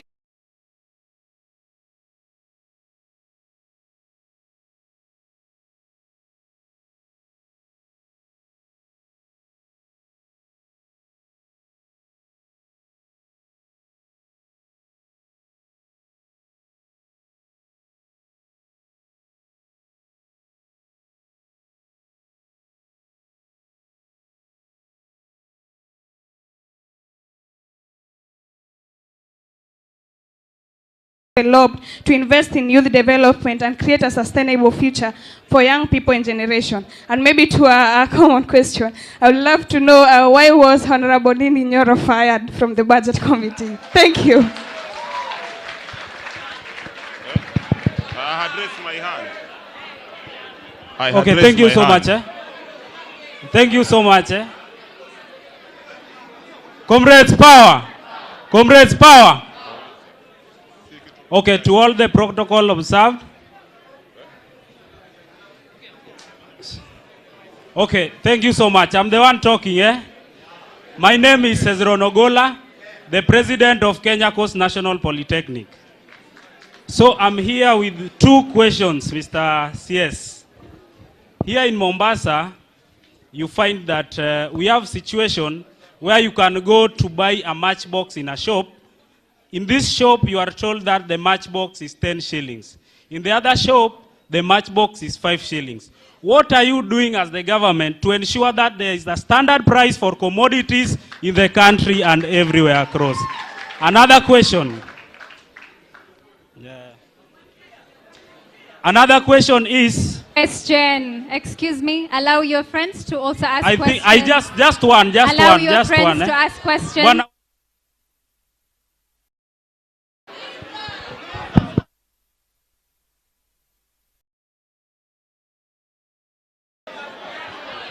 Can we have a question up here?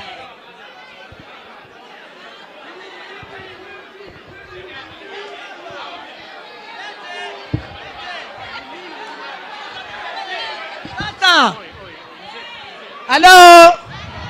Hebu tulieni. Nawaomba mutulie. Huku kuja kwa waziri pengine hata mjui ankuja kwa nini. Lakini niko na haja na nina hamu na furaha hasa nilipoona nyinyi Gen Z mtamuuliza waziri maneno ya kisawasawa kuhusu budget yetu. Lakini naona maulizo ya kiuoga. Na huu uoga mnauliza nao ndio muona bwana waziri yuajibu vile anavyotaka.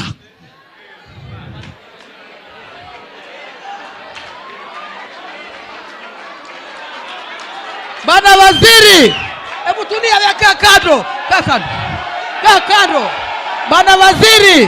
Bwana waziri, mimi nakupenda sana. Na kukupenda kwako wewe, umefanya busara ambaye haijafanywa na waziri yoyote. Kuja kukaa na wananchi wadogo instead of your MPs there ambao wananunuliwa na yes na no. Kwa hivyo bwana waziri, nakuomba sisi wananchi twaumia na Kasongo watuua tumaliza. Kwa hivyo mimi nakuomba kama ulikubali kuchukua hiyo nafasi baada ya wao washaharibu, maana wewe uko hapo kurekebisha, hauko hapo kutengeza, maana washaharibu wao.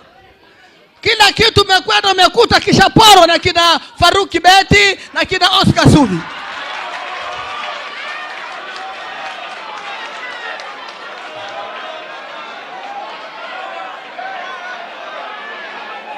Sasa wao yes wewe uko hapo John Mbadi, as I know you, when you are the MP, in the way you are guruma in the parliament, do it now also. Nobody can boggle you. You are coming from a very biggest party, ODM. Usimwogope mtu, sisi tuko. We are here to defend you and we love you, as I've said from the beginning. Here by the defend Kasongo, we don't want. Mwache Kasongo aende kadefendiwe na Kipchumba Nurkomen, Farouk Kibet, Oscar Sudi, mwache aende kadefendi. But not you. Thanks you. Thanks a lot. Thank you. Asante, mpeche.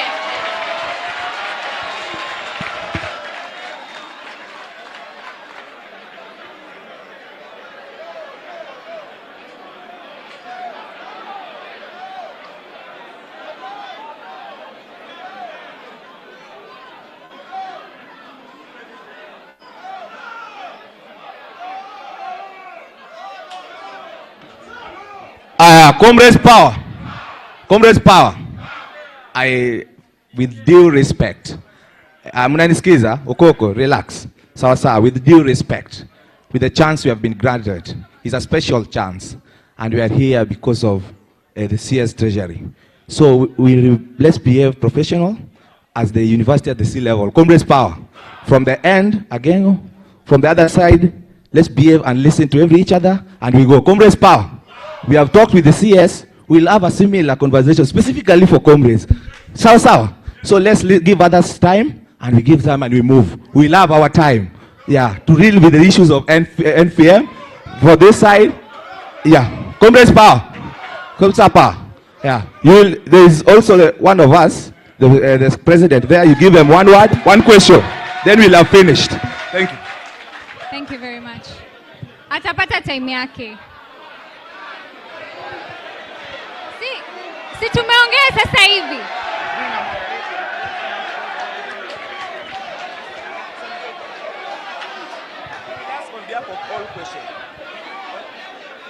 Sawa sawa. Thank you. Excuse me. Si tumeagree that it's one person who's asking. Waziri, His Excellency Governor, all protocol observed. Wananchi wa Mombasa, assalamu alaikum wa rahmatullahi wa barakatuh. God is good all the time. God is good and that is nature. Wow. Kwa majina naitwa Salim Amin Salim, Chairman of Old Town Beach Management Unit na chair wa creek ya Chuda Creek ambao mko mbele yake hapa. Langu litakuwa specific kuhusu Kenya Fish Industrial Cooperative. Ni jambo ambalo within 7 years tumesubiria na juzi tumeona limekuwa privatized kupatiwa mtu binafsi, na kwa miaka 7 kama wananchi, kama vijana, kama wavuvi tumeweza kulisubiria lile soko ili liweze kutusaidia kama wananchi wa Mombasa na wananchi wa Kenya kijumla. Ni soko ambalo limejengwa na taxpayer ya mwananchi na ni soko ambalo litasaidia zaidi ya watu 10,000 kupata ajira katika lile soko. Katika Kenya kunao many corporations za meat na majani chai nini, na tunafurahia jambo kama hilo kwa sababu ni kuenuka kwa Kenya.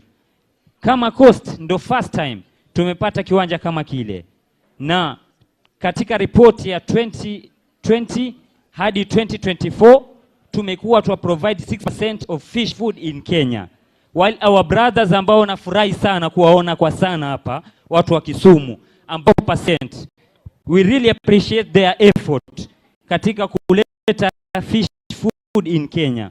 But hiki kiwanja kimetengezwa mpaka kimekamilishwa na kimetiliwa pesa zaidi ya mara 2 kujengwa kiko kiwanja kiwe international level. Ghafla kimemalizika, kinataka kupatiwa mtu binafsi.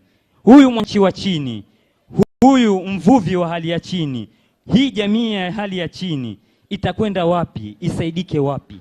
Kama huyu private property kila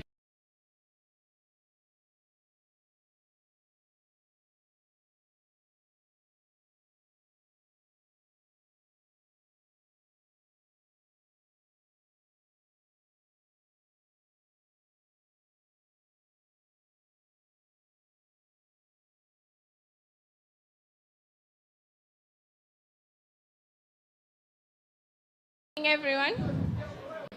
My name is Asailwa Nuri Katana. I'm a representative from Kwale Youth Assembly.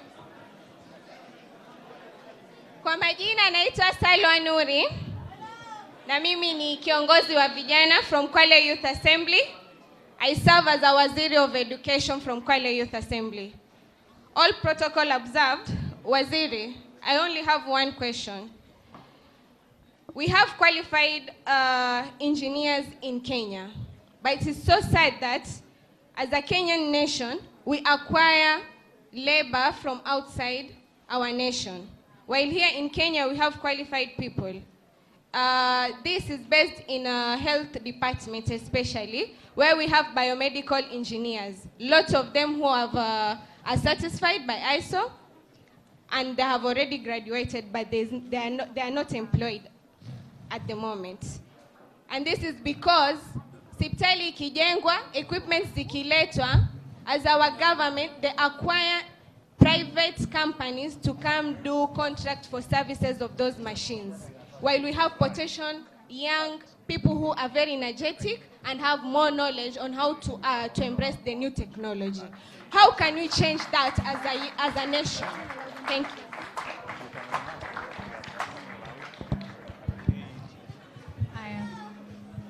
Thank you very much. Do Comrades we have power. Karibu? Comrades Viva. Comrades Wisdom. My name is Dennis Odhiambo, medical laboratory officer, member of Parliament Kisumu County 2027. I want to say this, CS Mbadi. I want to say this.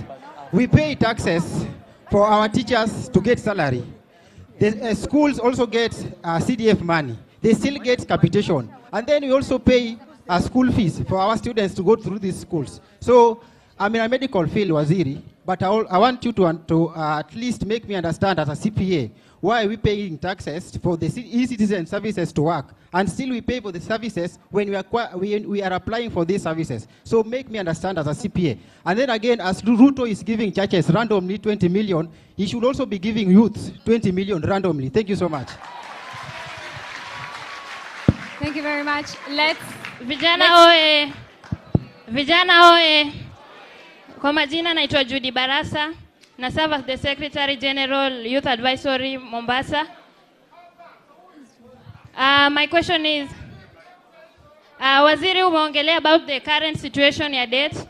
So my question is, how will the Treasurer ensure that the Atapata nafasi yake. Naomba mumruhusu msichana anayeongea aulize swali lake. So Waziri umeongelea about the current situation ya debt ya Kenya sahi.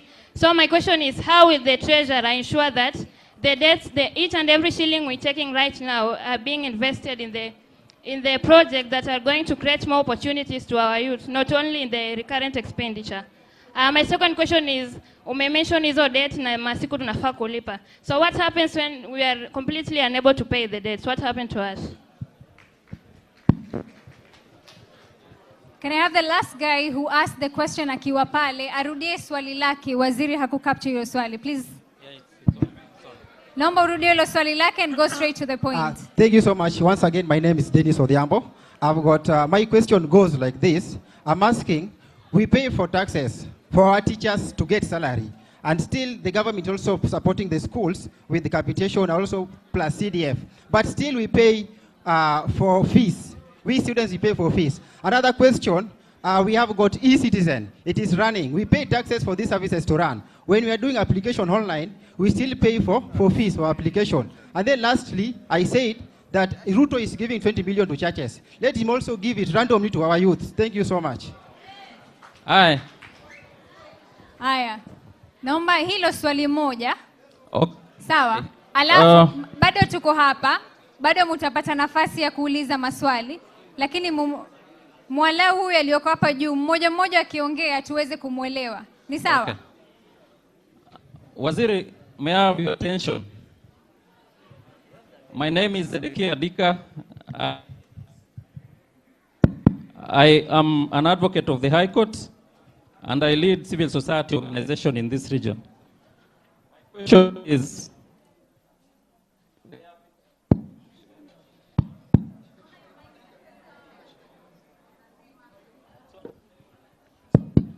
thank you.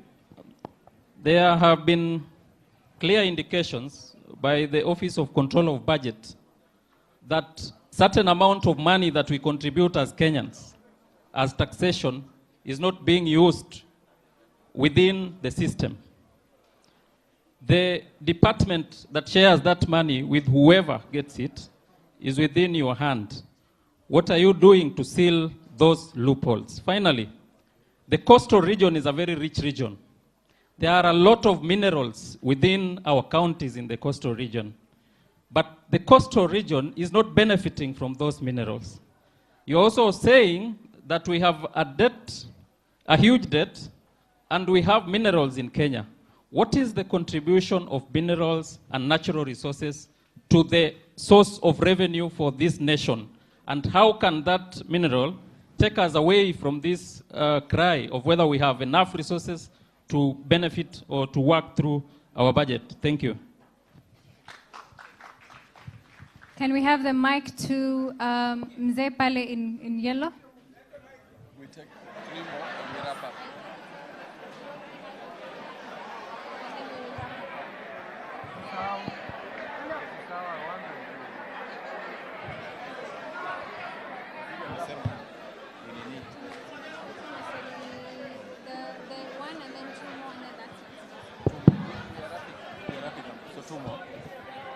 Bwana Waziri,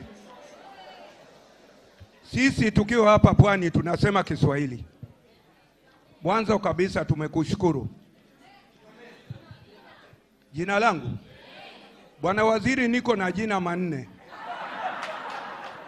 Jina langu ni Rafael Ondiek Odieny Wakaya.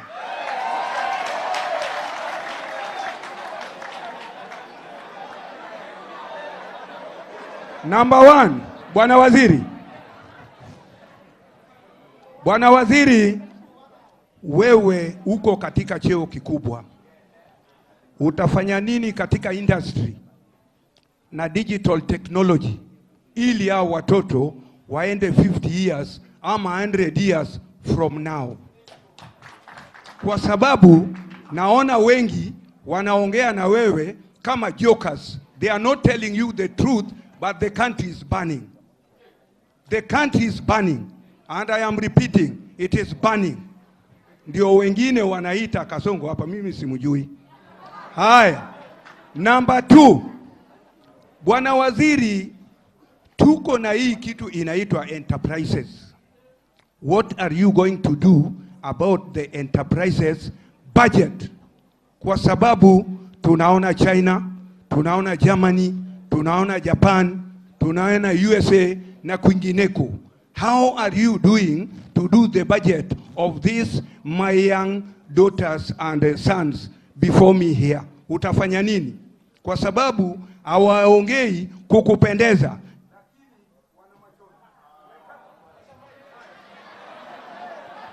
Next person.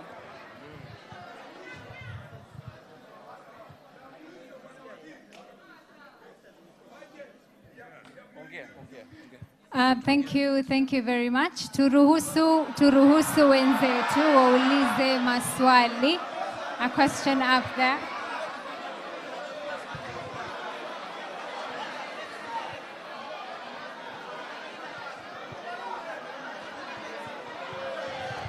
Sasa tumwache amalize. Tumwache amalize.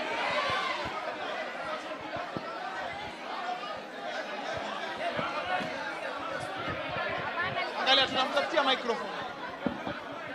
Alifaa kuchukua priority ya swali yake. Ni nani amezima? Ndio hapo.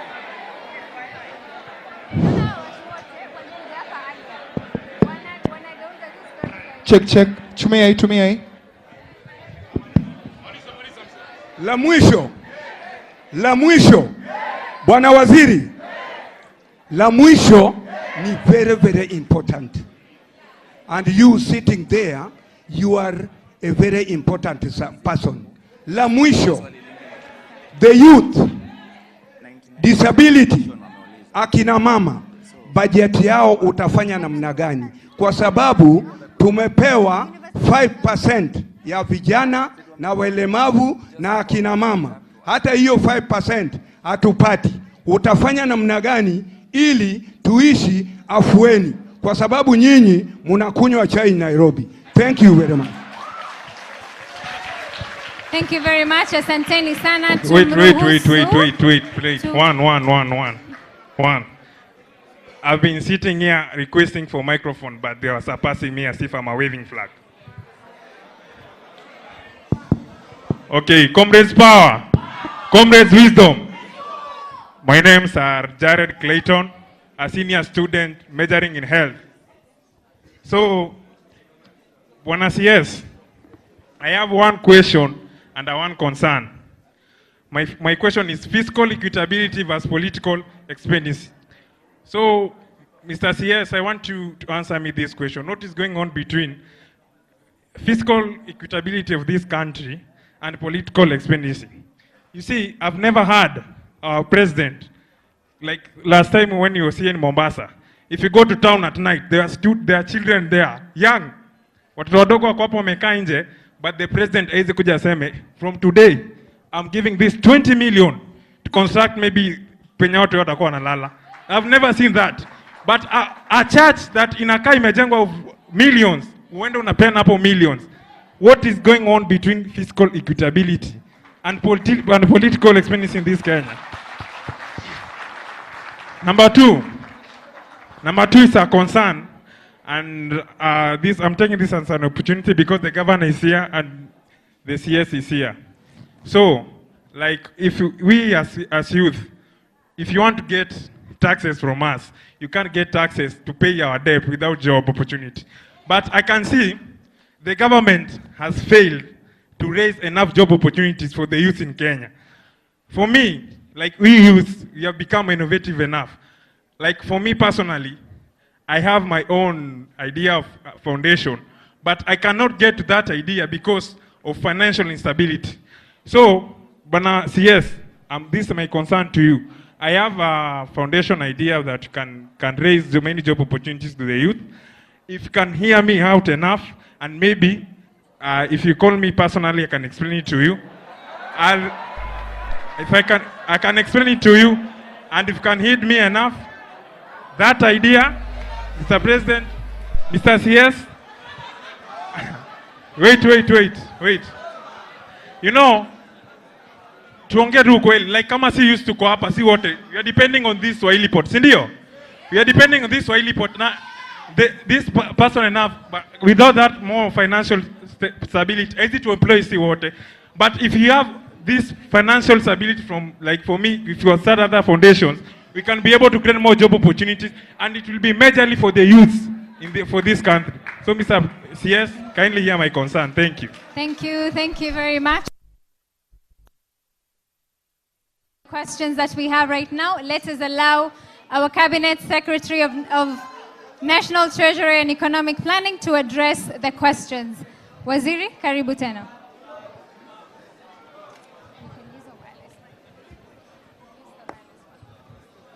Thank you very much. Sorry. The second generation of questions were actually 12. And let me admit one thing, that I have seen more openness in the second round of questions. What I want to remind you is, remember, in 2022, when the cabinet was being vetted, I was still in the national, that time I was in the National Assembly. I was serving my 16th year, and I categorically talked about the skunk, isn't it? I want to guarantee you that I don't want to be a skunk. So I am going to work very hard not to be a skunk. Sawa sawa? That's why I want to address and answer your questions the best I can. And I told you that let us be open with each other. And I want to again remind you that the theme of today's meeting was, how do we budget? What is it that you think we should include in our programs? So whatever you have said, I am taking it as a lesson. I am taking what can go into the budget. So it is not in vain. When you complain about what are we doing about the youth, that is feedback from you. That is why I am here. When you tell me about wastages, I'm already cracking my head. How do we reduce the wastages? Amze there, who has very many names, Raphael, has actually talked about us taking tea in Nairobi. That is true. But I decided to today come and take tea from Mombasa. At least there is something to appreciate me for, isn't it? That yes, I've been taking tea in Nairobi, but today I'm taking tea in Mombasa. Now let me address the questions. On the question of housing levy by Miriam, I think we need probably to sit and explain this housing program. There are various categories of Kenyans. And I'm not saying it is flawless. There are issues still need to be addressed. But there are various categories of Kenyans and how they qualify for housing, for allocation of houses. There are Kenyans who will get it almost at market price. But there are Kenyans who are getting the social housing. What we need is that the State Department for Housing must make sure that the allocation of housing is done in a transparent and is done in a way that promotes the objective for which the housing levy was formed. So there are those challenges. I take note of the challenges. But we must understand that there is no one standard way of allocating housing to Kenyans. The objective was to make sure that at least all Kenyans have decent housing as is put in the Constitution. The implementation strategy was to get housing levy, which is 1.5%. But I want to tell you, it is now not 1.5%. The effective rate today on housing is not 1.5%. It's 1.05%. And I'll explain to you why. If that housing levy was not taken from you, it would have gone to your salary and it would have been taxed. So you would have gotten 1.5% less 30%. But now, because you are contributing it to housing levy, you are paying that 1.5% and it is not being taxed. I think that is something also which I have explained and people don't understand. If you are paying housing levy of 1,500, that 1,500, if there was no housing levy, you would not have got 1,500 at the end of the month in your salary. It was going to be taxed at 30%, largely, especially if you are earning anything upwards of about 40,000. So you would have paid 1,500, you would have received 1,500 less 30%, which is 450. So you would have only received 1,050. So effectively now, with the amendments in December, which I brought to Parliament and was successful, now the effective rate of housing levy is 1.05%. Now, young people don't have jobs. What are we doing to create jobs? This is a very, very important question. Actually, one of the reasons for the uprising of Gen Zs is because they don't have jobs. The frustration. And therefore, job creation, which is an agenda of this government and is in our Vision 2030, must now be actualized. The only way to create jobs is to focus and put your attention to the manufacturing sector. We must move away from agriculture being an end in itself. Agriculture as our backbone, as the backbone in our economy, must now support creation of jobs by supporting manufacturing. And that is why value chain must now be emphasized. We are, Honorable Abdul Samad is aware of this. Government has taken steps to create what we call CAIPs, the County Aggregated Industrial Parks. That is one strategy. And we are putting in the next budget 4.5 billion shillings. In this budget, we have 3 billion for this financial year. The problem is Parliament has failed to pass the bill for this financial year because of the tussle over fuel road maintenance levy with the counties. We are going to lose that money because of unnecessary fights in Parliament. How I wish that Parliament, going forward, we are looking for a solution with these governors.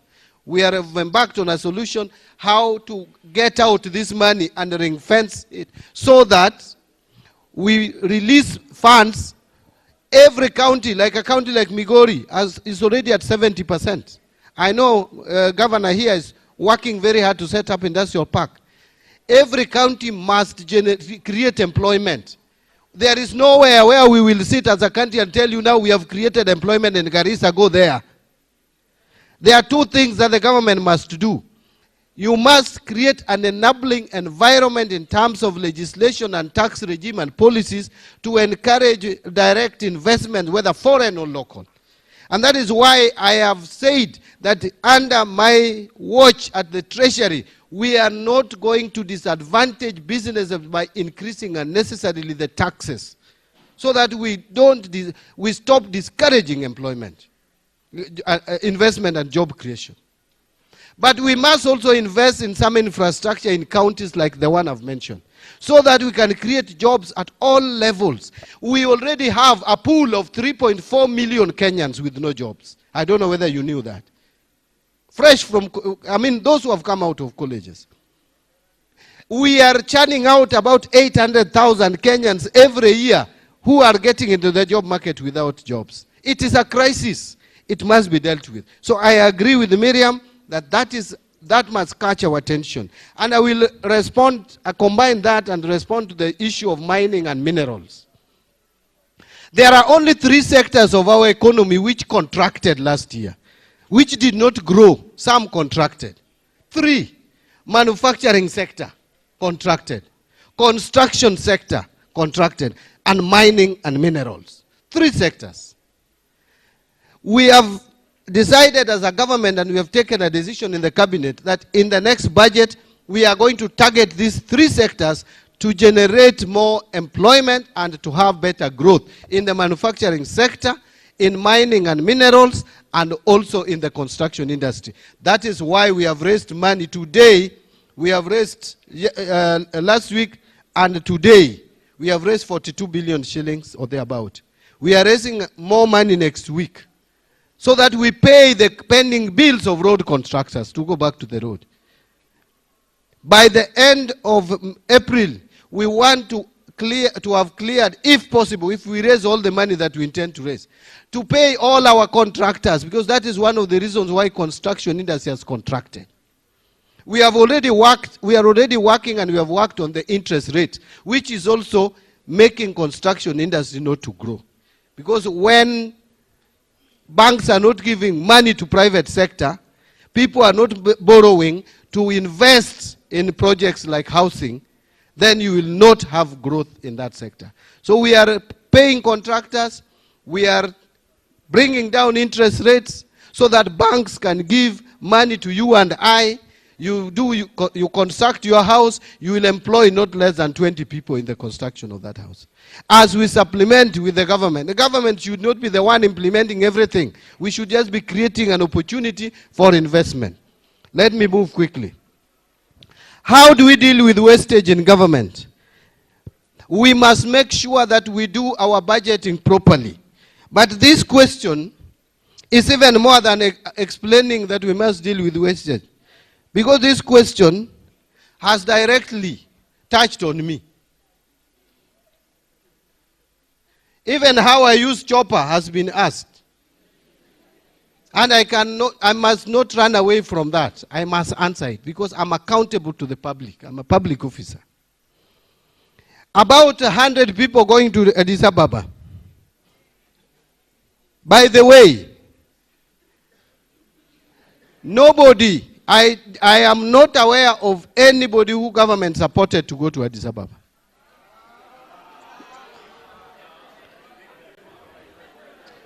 You asked me a question, am I supposed to respond or I leave? If there is any public officer who used public resources to go to Addis Ababa, we have Auditor General, they will be caught. But as far as I'm concerned, because the one which was louder was the one for MPs, and they stated clearly that they were using their own money, I have no reason to doubt it. And by the way, if I have my money to go and see if Baba is winning or losing in Addis Ababa, why do you stop me from going to Addis Ababa? Why are you dictating on me not to use my money? If I use public resources and I am caught now, that becomes a question. But if you are just stopping me, then I will tell you, you must be having a problem either with Baba or myself. Yeah. If I use my money, there's no problem. If I use my salary, no problem. I can use my salary to go to Addis Ababa, come to Mombasa, go to Busia, or go to my home. It should not be an issue. But if I'm using public money, then you start asking me questions. Then I must justify why going to Addis Ababa is more important than if that money was used to give water to your household, isn't it? Yeah. So let us not also be just blank because someone said somewhere that too many people went to Addis Ababa. By the way, Baba has never gone for a seat out of this Kenya. So we had also to go and see how things are there. And if I use my money, there is nothing wrong with that. But if I use public money, I have to justify why it was important. Now, the same Alan has asked me, Alan, hapa ni kama uko na shida na mimi. Why I used a chopper? Let me ask you. And I've used chopper, by the way. That is a fact. I have used chopper. And can I explain? I used a chopper, for example, to go to Tana River. Let me tell you what I saw when I went to Tana River. Since independence, the children of those Pokomo and Orma people have been eaten by crocodile as they cross from one end to the other to school because of a bridge of 100 million shillings. And in the same country, that is why I went, the reason why we should encourage, but with modesty, all government officials to move across the country. Coming here, I didn't use a chopper, I used a commercial flight. But going to Tana River, it was late. I left Nairobi, I had a meeting at State House, I left at 10, I had to go to Tana River. I could have not driven to Tana River and back that day. But now, the question you want to ask, when I went to Tana River, in the supplementary budget, I made sure that I allocated 50 million for each for the 2 bridges.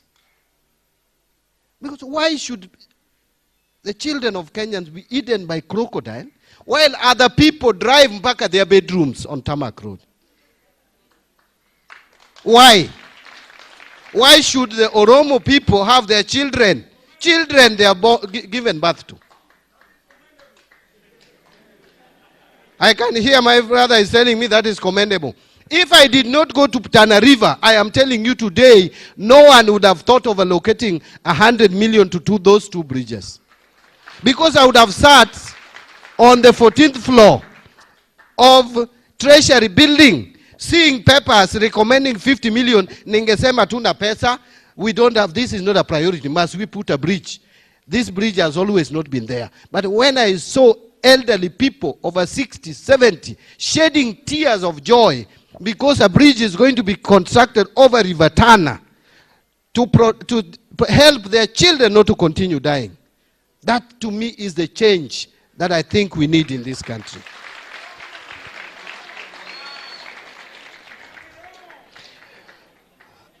I didn't want, so now let me, in this issue of chopper, because I've been asked this question many times, because someone decided to put it that Mbadi is using. By the way, even before, I was using chopper once in a while. But I think because I was not a CS, nobody bothered. Now, you go, and then someone was saying, I go to my home using a chopper. If I go to Kakamega, there is a program which we call FLOCA. FLOCA program is financing locally led climate financing. It is in all counties, including Mombasa will come together with my brother here. We are supporting counties, they are putting money, we are also putting money. In Kakamega, the audit queries which were threatening the very survival of that program. And we are getting billions of shillings from various donors, including German, Denmark. They are giving us their billions. And you know how sensitive donors are. There was an audit query. I was also going to Kisumu the same day. The FLOCA program has a budget for oversight. They support my reaching Kakamega using a chopper. They could have fueled my car as well. But how many hours would it have taken me to go to Kakamega? We went and corrected that mess and we reopened the account of Kakamega County.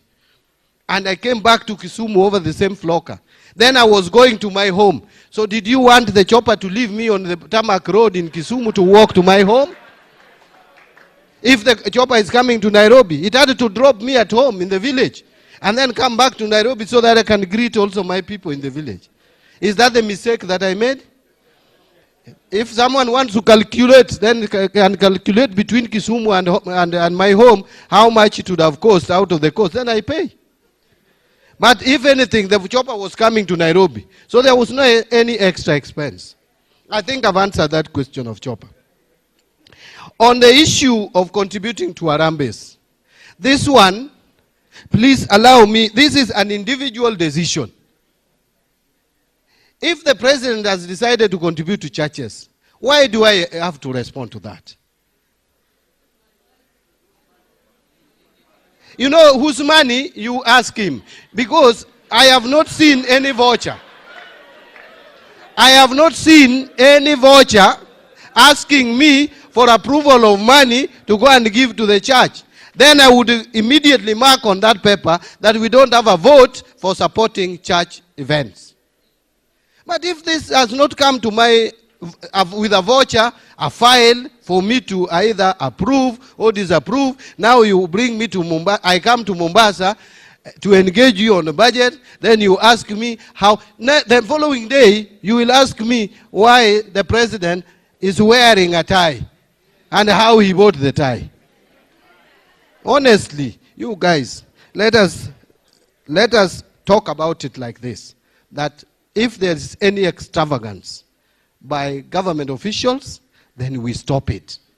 Is that not so? But asking me specific question, Mbadi, using a chopper, that, yes. By the way, using a chopper, I think you can question me. But my contribution to church, wachana na mimi hiyo ni kati yangu na Mungu. Ukipata nimetoa pesa ya serikali, basi uniulize. Because there is no provision in our laws to remove government money and give to churches. And by the way, the president has never asked me to give money for his church events. If he asked me, I will tell him, Your Excellency, with all due respect, disapproved. Not that because church functions are not important. They are important, but they are not in the budget, isn't it? So Ninge disapprove. But because he has not sought my approval, how do I get involved there? My tax, my voice, Odhiambo, why is your tax not working? Your tax is not working probably because you have not been engaged appropriately. I thought you would go ahead and tell me how you want your tax now to work. Unfortunately, Odhiambo, you left me hanging. You only asked me, why is my tax not working? You would have told me, CS, my tax has not been working. I want my tax to work X, Y, Z. This is how I want it. Don't go outside that. What I want you to do, put money for my education. Put money to give me water. I need a road. Remove this. I've been seeing you putting money in this budget line, tower. Hiyo ndiye ilinileta. But thank you. I have taken out of what you have said. There is a point I've picked. That there is a Kenyan in Mombasa called Odhiambo who feels his tax is not working. So when I get back home, I'm going to ask myself, why do you think Odhiambo feels that his tax is not working? And if I get the answer now, don't blame me if I diagnose your disease poorly or wrongly. But I'm going to try to diagnose and find out why you feel your tax is not working. Vivian, you have talked about transparency and accountability and how to channel more resources to areas that touch on youth. Now you have answered Odhiambo. Now that is the good thing of having many people. Vivian, and you spoke immediately after him. I think you also saw a gap and you took advantage. Now you have advised me. Honestly, it is by the way, I'm not making a fun. That is the truth. She is telling me to redirect resources to areas that would create jobs to the youth and would target youth. Is that not so? And enhance transparency. Transparency, keyword. What are the long-term strategies being developed that we are coming up with to support development? If we can be faithful, one, to Vision 2030, which I want to try very much, that our budget is aligned to the MTP4, media of 2030, and be faithful to the agenda that we start of having agriculture support manufacturing, by making sure that those crops which have long been forgotten, like coffee, we increase the production of coffee from 50,000 to 150,000 metric tons per year, and do value addition before we take our coffee, which I'm told is one of the best in the world, better than Uganda, which is of a poor quality, lesser. No, let me not say poor, lesser quality. Robusta is lesser quality than Arabica, isn't it? Yes, that is what I hear. I'm not an expert in coffee. So those are the things that we must do. Remember, by the way, that's just a simple investment. Governor, let me tell these people, do you know, by injecting money, and we released 1 billion to KCC the other day. KCC has increased uptake of milk from 100,000 liters per day to now 200,000 liters per day. Promoting farmers. That is now a good use of resources, where you can see marginal productivity, increase in marginal productivity. Not where we throw money and we don't even see what we are getting out of it. I was asking when we were taking Eurobond to sweep or clean Kibera. Much as making Kibera clean is very important, but the question is, why do you go to the, how many of you here would go to the bank, borrow money to go and clean, kufieka their homes, just to cut grass?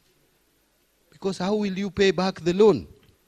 We must put our money where there is value addition. Standardizing prices of commodities. You asked me, Ogola, you asked me a question about why kibiriti hapa 50 bob, kibiriti hapa 100, 10 bob, 55 bob. What I can do is to make sure that we don't have counterfeit products. Because I doubt whether if this kibiriti, they are manufactured using the same cost of production, that there would be such kind of difference in pricing.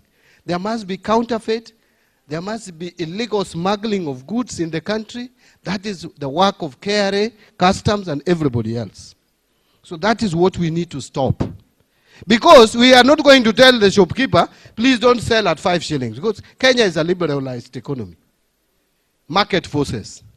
So we can't do that. The only thing you can do is to check if you are getting substandard goods coming into the country. Mama, I just wrote your name as Mama. You really spoke. And she said she loves me. Ameenda. Mama hangeenda bila mimi kujua jina lake. She's called? Nitanoti hiyo jina, ni jina tamu sana. Nikirudi nitamtafuta. She has told me to make changes without fear. By the way, siogopi. Kukuja hapa sikuomba ruhusa. And by the way, I told the president when he gave me this assignment that you did not pick a conman. You did not appoint a conman. And by the way, up to now, and I know so many people don't believe this, I have a free space to work at the treasury. Many people don't believe it. I have my freedom to work. If I didn't have it, I would leave. Sijakosa options. By the way, nikirudi constituency nitashinda tu nikuwe mbunge tena. Those who are coming from my place, they know. Sindio? Yeah, so I am here to work for Kenyans. I may not be the best, I may not achieve the highest, but wacha nijaribu kulingana na uwezo wangu. Nikishindwa, mtajua hapa Mbadi ameshindwa tu, but not for lack of trial. I will put my effort because someone must do this thing. Things are terrible. Let me tell you, the first few months I was in that office, I lost weight. And you also, hata mukaanza kuni-enjoy kwa social media. Sasa, what did you expect if I bought those clothes when I was a little bigger and I've reduced weight? So where do you want me to get the other weight, the other body ni put on the clothes? But things, we have not lost it completely. Again, there is this Kenya National Fish Cooperative. This one I'll take up with my colleague Goparanya. Angalia ni shida iko wapi. Qualified engineers, but we are not importing from outside. I think we must start believing in ourselves as a country. I think that is where the problem is. You find Kenya, we import everything, and anything imported is celebrated, whether human beings or even clothes. I'm not talking about marriage. I'm just talking about when you see someone, even with a ruler, someone who has even been freed from prison in his country, has come here with a ruler, ati huyo ni engineer kali. Mtu ambaye hata hajasoma where he is, he was just a casual laborer in road construction. Engineer, but we don't respect our engineers even with PhDs. So I think I agree with you that we need to do something about believing in ourselves. David Odhiambo, you asked many questions. Why do you pay capitation, pay salaries, and still people pay school fees? I think the cost of education, cost of our services needs to be looked into. I told you, but we are also paying for even children who don't exist. We have already commissioned one, governance diagnostic of the country. Two, we are also doing audits of government MDS so that we check where we are wasting resources. In capitation, we are paying even for children probably who are not even there in schools. E-citizen, the reason why you also pay money for e-citizen after it has been installed is, you know, there is what we call service fee. That system also must be maintained. You can question the amount being paid, but there must be something to maintain a system. There is no system unless we put budgetary provision every year to maintain and support the system. But if the system has to remain functioning, there must be some fee. Again, the issue of President paying 20 million has come again. I want to now not leave it. I don't want to talk about it. I've already addressed it. How do we ensure the better use of our current debts? By ensuring that there is no corruption. I know kuna a bit of excitement. Mama merudi? Hiyo ndiyo sababu. Yes, I know our Muslim brothers and sisters want to break the fast, isn't it? So can I move quickly, maybe in the next 2 minutes, Malise hizi swali zimebaki. Hizi maswali zimebaki. Now, control of budgets that we are paying outside the system. I think there was a report to that effect touching on the treasury. And allow me to respond to it in 30 seconds. Here, I think that report either was not understood or the controller of budget should have brought it out better. She said that we paid debts outside the system. First of all, let me explain to you this. Up to last year, July, all debts were paid manual. We started automating debt payment from July.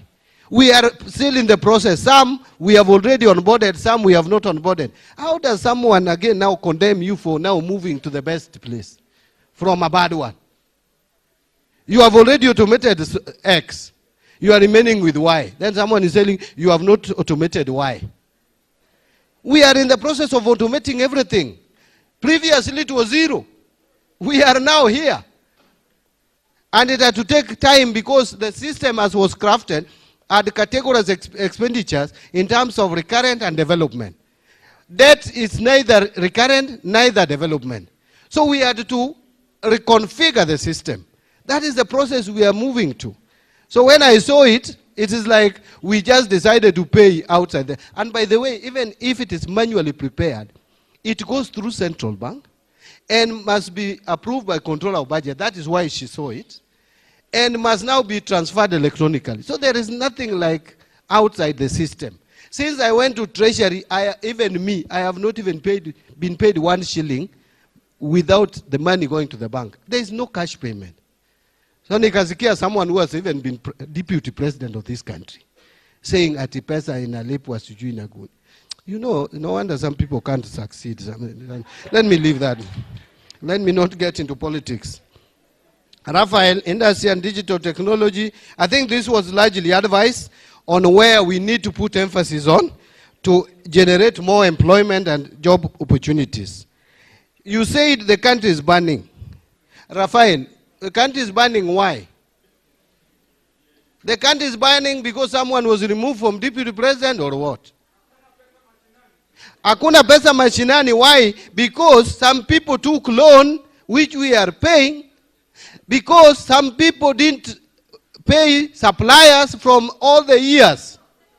Now what we are doing, you know, I'm not the one who takes people to court.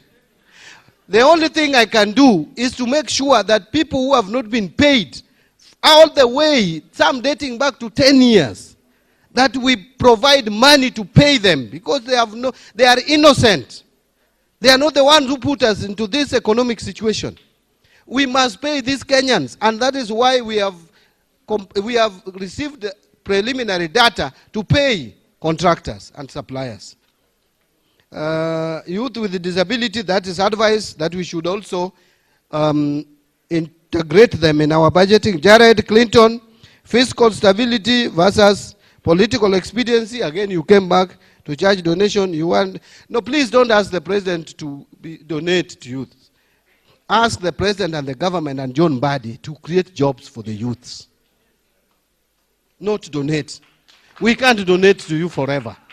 Yeah. I think the best is to get how do we create job opportunities for our children and our grandchildren. The last. Hey, but again you answered yourself because you came here and said taxes, that you cannot get taxes without creating job opportunities. True. There is no way we will get taxes if people are not employed.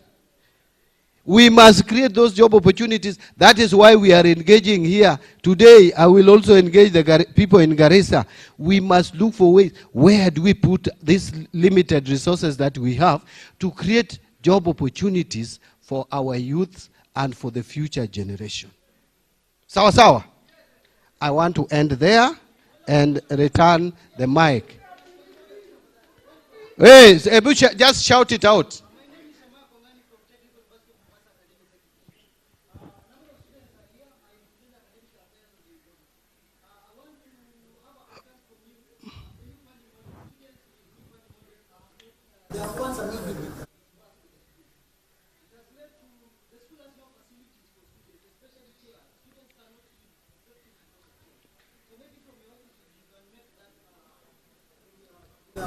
And another one I will answer you straight away. Is that the only one, or you have another one?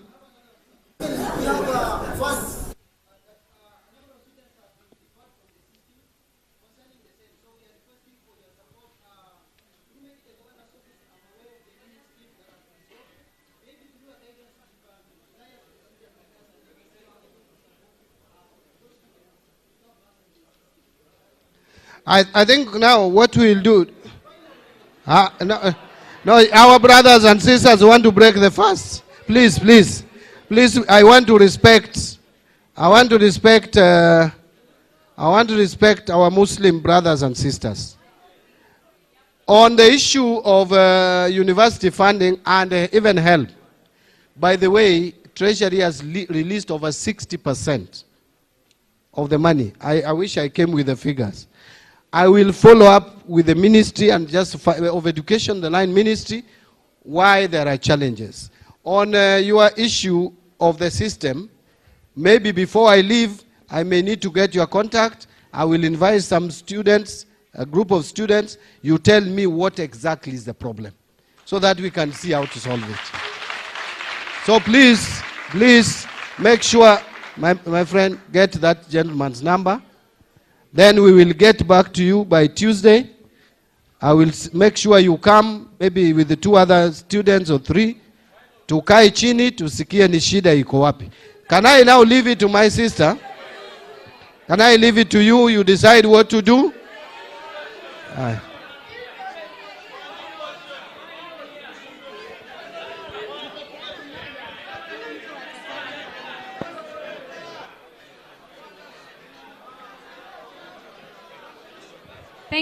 Thank you very much. Asanteni sana.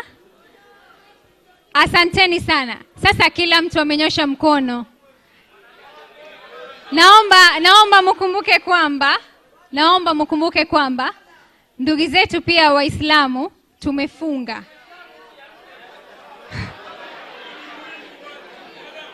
Thank you very much, ladies and gentlemen, for showing up today and having this very fruitful and engaging conversation with our Cabinet Secretary of National Treasury and Economic Planning, Honorable John Mbadi. Thank you very much, Waziri, for being here. I think it's been very interesting to see that vijana wetu bado wako na maswali kuhusu budget. And I think this is a very good point that we're able to take in continuously engaging. Tukiweza kuendelea, kabla tumkaribishe gavana wetu wa Mombasa, ningependa acknowledge a few of our leaders who are also in the room with us today. We have a team from Central Pastors CBO, ambayo imeongozwa na Reverend James Ngugi. We have the Regional Youth Coordinator, Charles Ayako, who is always present every single time we have a conversation about the young people. We have members of the County Executive Committee from the County Government of Mombasa. We have CCM Dan Manyala, Kenneth Mbadi, Waziri Dan. Thank you. Waziri Mbadi, Waziri Mohamed Osman, Waziri Emily, who is also a young person, and Waziri Dr. Mbwarali. Thank you very much. I would also like to acknowledge a few members of the County Assembly present in the room. Hamisi Nyota, Bomoa, Leila, MCA Leila,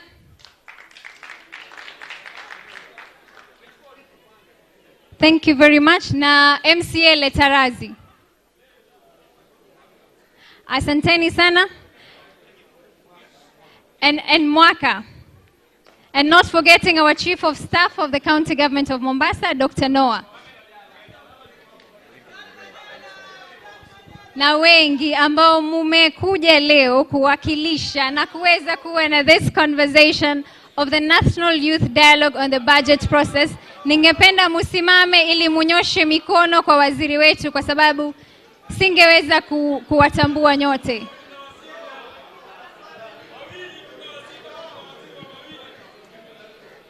Thank you very much, ladies and gentlemen. And now I would like to welcome His Excellency Abdulsamad Sharif Nasser, the Governor, County Government of Mombasa. Haya. Hamjambo. Assalamu alaikum. God is good and all the time. Now, Mbadi, I want to remind you, hawa jamaa unajua hawajui pali tumetoka mimi na wewe. Mbadi tulikuwa na yeye katika bunge. Wakati mimi na Mbadi tuko bunge lililopita, mara ya kwanza nilikuwa backbencher. Nilikuwa noisemaker kweli. Nyinyi mkiona kwa hapa kuna watu noisemaker, mimi I was the worst. Manake mimi nilikuwa upande wa opposition. Sasa nilikuwa ni first timer, nikifika pale kazi yangu mimi nikiona Mbadi anafanya hivi na mimi nafanya. Akipiga meza na mimi napiga meza na mikono miwili namna hii. Then we matured. And in the process of maturing, my party found it fit for me to be able to chair one of the most prestigious and powerful committees in the whole of Parliament. And I was the chair of the Public Investment Committee, campaign manager wangu mwingine alikuwa ni Mbadi. Ndo alikuwa anazunguka kuhakikisha, and at that time it was one of the toughest elections. Kwa sababu kulikuwa kuna mvutano mkali baina yetu na upande wa Uhuru, kulikuwa hakuna mambo ya handshake. So they said huyu jamaa akiwa ndo chair wa PIC, hapa kutakuwa na matatizo kweli kweli. And we had it our way, na Mwenyezi Mungu akatujalia. Mwenyezi Mungu alitujalia, whatever it is we did in parliament. Leo mimi ni gavana wa hawa waungwana walioko hapa, and I couldn't have asked for a better job. Mbadi, tochi likumulika ile kazi ulikuwa umefanya katika park, na being the leader of parliament, you are where you are. But I can confirm one thing as well. I don't envy your job. Naomba fadhali, kama kuna yoyote mmoja wenu hapa atajaliwa kuwa rais wa Kenya, musinipatie kazi ya CS wa Treasury. Kama mambo ni haya, tafadhalini, because you never know. I'm confident that amongst those who are here, there's someone who is going to pop up and become something. Mmoja wenu atakuja kuwa, and we can be, you know, we can reach in many levels. But I can confirm what I have learned by sitting. We boil down to 3 things. 1, people know what needs to be known. 2, there are those who don't know. But 3, there's also those who think they know, but actually they don't know. And the fact that you took the courage, you're the first CS. I don't know whether this has been done elsewhere, or I know you've done this in other parts of Kenya, but I don't know whether in any other administration, whether CS for Treasury has had the opportunity to sit down, talk to people one-on-one, have a smile with them where a smile is needed, and be tough when tough needed to be done. So you've done well. I think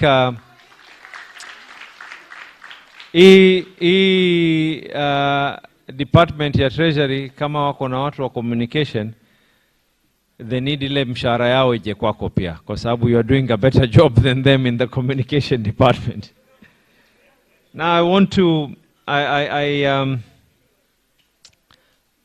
to state one thing.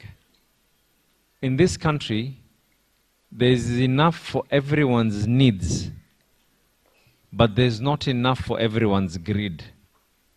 Let me repeat myself. There's enough for everyone's needs, but not enough for everyone's greed. I believe that what is out there is truly enough to be able to cater. We might not be able to turn the leaf overnight. That is an impossibility. But I strongly believe that if we can be able to take a step, that step will eventually be a leap will eventually be a run will eventually be a sprint, and we will have reached far by doing the little things that we are doing now. Collectively, we'll be able to do more. Are there challenges that this country faces? By all means, there are challenges. Coincidentally, and as I was seated there, I was saying to myself, I'm glad that the shoes John Mbadi is wearing are not shoes that would have stated opulence, or probably his watch or something. He's looking at his shoes. Because this whole conversation would have actually changed. And it would have been a conversation on what Mbadi actually wore when he was talking to the youth in Mombasa. Coincidentally, I've just come as my capacity, my party constitutional obligation. I have just come. I think that is the CS for Blue Economy. Am I right?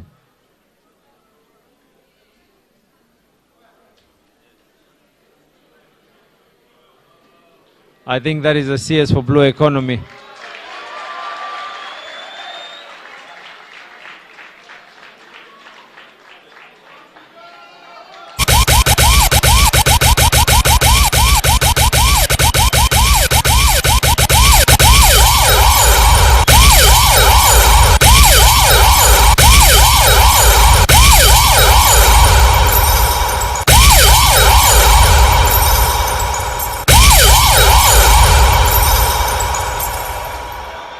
Karibu sana.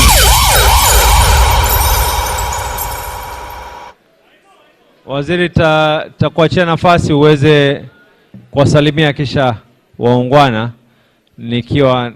nitakukaribisha uweze kuwasalimia. Lakini nilikuwa nawaelezea katika mambo ambayo kwamba mumeyazungumza nyinyi hapa leo. Please hear me out very carefully, because I know the life that I've lived being in public office. I know how easy it is for words to be able to be changed. Mimi nimetoka hapa leo, my party ODM has decided to be able to come up with a solution by seeing on a 10-point agenda how we can be able to work together for the benefit of the people. Amongst the issues that we signed and we appended our signature on are the issues that you're talking about. One, where we're going to be able to ensure that there's going to be employment for our young people. That is what we appended our signature on today. Two, how are we going to be able to ensure that we build and we do not claw back on devolution? That is what we appended our signature on today. Three, every single person here has talked about public wastage, has talked about corruption. That is one of the pointers that we appended our signature on. I had someone shouting pale nyuma anasema ya kuwa pesa hakuna mashinani. That is one of the things that we actually appended our signature on today. And I want to assure you, it takes time to build, but it is very, very easy to be able to destroy. So give an opportunity. The remaining time, I'm seeing one thing is coming out clear as well. And I don't blame the young people. I truly do not blame the young people. People have lost faith in public offices. And I don't blame you, by the way. If I was you, I'd actually lose faith myself. I truly don't blame you. But we need to ask ourselves, that's the reason why we're called leaders. We need to ask ourselves, it's very easy, by the way, for me to stand here and say I'm denying everything and become a radical and talk all sorts of things. And I'll be able to get my 5-minute fame. A lot of you will put me on your WhatsApp statuses and you'll post me on TikTok and everything else. But that does not mean that what I speak and what I do will be able to ensure that you get jobs. I can only be able to get you jobs by ensuring that there's stability, and that stability will be able to bring industries in our county. That stability will be able to bring in investors in our county. That stability will be able to bring in tourism in our county. That stability will now be able to give me an equal opportunity as the governor of Mombasa to have a sit-in without emotions and tell the president of this country that I feel that some of the places where we're wasting out is resources need to go to the devolved units and not go to the state corporations. And Waziri, I want your support on this as well. The most recent one, nimeona KEFIS, something that has already been devolved to the county governments. KEFIS wanataka kuanza kucharge meli inspection on health and all. What is the purpose of the county governments if that is going to happen? Something that has not only been devolved constitutionally, but even IGTRC recently ensured that we totally separate, and the role of KEFIS is to come up with policies. The county governments are meant to be the implementers. So this is the conversation that we need to have. And I'm looking forward, I'm truly looking forward to seeing the faces that are here 12 months from today, or probably even less than 12 months from today, telling us that truly we made the right decision, we were brave enough, we were bold enough to say that let us put emotions aside and put this country ahead where it needs to be. And I'm confident that we'll be able to take it further. Waziri, I know it's time for Adhan, and I know you, knowing you on a personal level, mambo yote unaweza kucheza nao, lakini saumu huwezi kucheza nayo. Sije ukaja shida baadaye ukanikanyagia mambo yangu ya blue economy, kwa sababu nilikufanya uwe na saumu kali kwa unyenyekevu. Hawa watu ulinirithisha wewe. njoo karibu uweze kuwasalimia. Na as the CS is going to speak, I also want to recognize my brother that we also served with in Parliament, Ndugu Fiscal, and the Speaker of the County Assembly of Mombasa, my brother Harub as well. Thank you very much.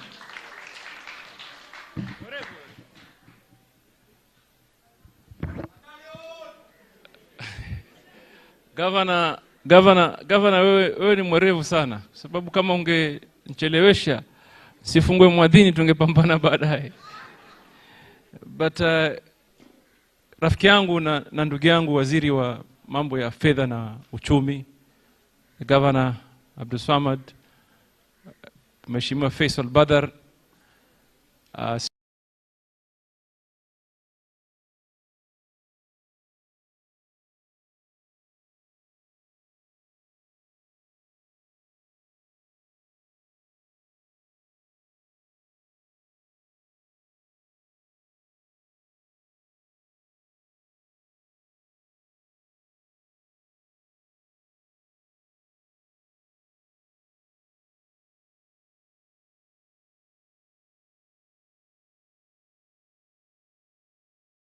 and the plans the government has going forward.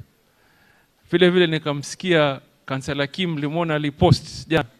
Abdul Swamad, ulimwona Kim alipost, twamngoja huyo Mbadi, makansela wa zamani. Sasa nilifikiri utakuja na noma, kumbe mtulia tu hapa.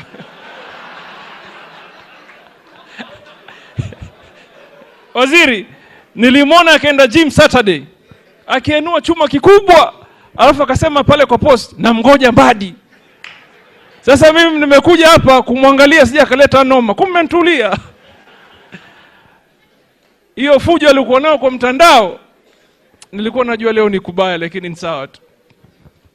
Lakini ule ujumbe wangu mmoja ambaye nataka kuacha, na tukubaliane tu, tukubaliane. Haya mambo ambaye mimi waziri nimekuja hapa, today is the third time tangu nikuwe waziri kwa this hapa. Wewe umekuja probably the first time and many others. Tukubaliane tu, wale waliokuwa zamani walikuwa wakifanya hivi, walikuwa wakija akiwasikiza. Did they used to interact with you? Si ndio? So tukubali kwamba mambo yanabadilika. We are coming to the ground and we are listening. Today nimeanza mimi saa 1 asubuhi, nilikuwa naelekea Kwale. I went and engaged the fisher folk and the BMUs in Kwale. Nikapatia hao mradi 255 million, nikapatia watu wa Kwale. Leo nikitoka hapo nikawa na viongozi wa mawaziri wake wawili and CECs from the entire region engaging on how we can turn around the blue economy, particularly in the coastal region and in the lake region. Kule Lake Victoria, Lake Turkana, Lake Nakuru and the coastal region. Tuko hapa kuwafanyia nini? Job. And I want to assure you, sisi si wale. Tukisema tutafanya job, tunafanya nini? Job. And I heard, when I was walking in, I heard Abdul Swamad saying that he doesn't envy CS here. Anasema kwamba ati sijui mtu akiwa president hapa musimpatie kazi ya treasury. Silikuwa ukisema? When I was walking in, I heard you. Hiyo najua wazi ikija kazi ya job utaichukua tu, lakini ikitokea huwezi wacha. Lakini imagine how busy the CS for treasury may be, but he's here with us today. He's here talking to us. You may not necessarily get all your answers. You may not get your answers. But do you agree with me that it's a good beginning? Sindio? Kwamba badala kuumia na jambo, afadhali uje useme likutoke. Si namna hiyo? So I am encouraged that as much as there are challenges are there. Siwezi kusimama hapa niseme hakuna challenges. Challenges zipo. But for as long as there is the willingness and the commitment to be able to face them and solve them, then we may be on the right trajectory. Tumeelewana? So mimi nawaambia mimi mwenyewe mimi ni mtu ya kusikiza maneno sana and encourage you. I'm sure hapa, who was the master of ceremony? You are the one. I am sure when Mbadi finished, there may be many hands bad as you. Ilikuwa hivyo? Ndio hivyo. So what you need to do is to ask Mbadi, please find time and come back again. Si ndio? So CS, nakuomba tu siku nyingine rudia watu wa Mombasa. These are very wonderful people. Mimi bana hawa wamenibeba hapa. Hapa. Nilikuwa nagonga kura mingi. Wapinzani wangu kwa nawaosha kweli kweli. Wakija na and really it's the goodwill. It is the goodwill of the people of Mombasa. They are wonderful people. They are wonderful people. They need to understand the issues. We need to engage them. And mimi I'm willing. Mimi sichoki. Mimi nilipumzika from 2022 for 2 years. Sasa niko na energy mbaya ndugu yangu. Niko na energy ile mbaya haijawahi kuwa. Ukiniita saa 1 nitakuja. Saa 2 nitakuja. Saa 3, saa 5 nitakuja. Na ukileta noma hapa ndio headquarter. Ukileta noma hapa ndio nini? Waziri, ukinisikia kule Nairobi nimesimama alafu nasema kama noma kama mbaya ujue si mimi, ni hao ndo nifundisha. Kwanza huyu MC huyu ndo nifundisha. I'm just kidding. Usikufanye ukachochwa bure. But let me just say that I'm grateful that we have chosen the country. Nchi yetu is as important for us. Hakuna kitu zaidi kushinda nchi yetu. And I am in support of the decision and the call ya Raila Amolo Odinga that let us engage collectively, responsibly for the interest of the country. Mimi wajua sahi wajua I solved so many issues. CS. Today there was an issue for the MP from Sambweni here who came to me, told me the issues, I solved them. I just came from Kisauni. Bezimba ameniambia ana issue ya shamba sijui pale Junda, I am solving it. But you know why? I'm in the inside. Niko ndani, ningekuwa nje ningemsaidia vipi huyu mimi? Ningemwambia pole bro, usijali, pole bro. Ningemwambia pole, wewe tulia bana. Ningemwambia pole bro, usijali, utakuwa sawa. Na sitaki kuendelea hapa kwa sababu najua mwadhini uko karibu, sivyo? Niseme mimi mwenyewe nitarudi hapa. We engage you on matters blue economy, matters mining, matters shipping and matters maritime affairs. Na governor usijali, hiyo umesema kefi kama nini? Kefis ndio ya kwangu. Si ni mimi ndio waziri hapo. Sasa wasumbuka nini wewe? Vipi huyu? Governor waharibu. Wewe unafaa uniambie tu mimi, oe vipi bro? Na mambo yana hii? Mwenyezi Mungu awabariki. Thank you very much once again. Can we have one group photo? Please stand wherever you are. We can have Waziri Mbadi. We can have Waziri Mbadi standing over here. Everyone stand wherever you are.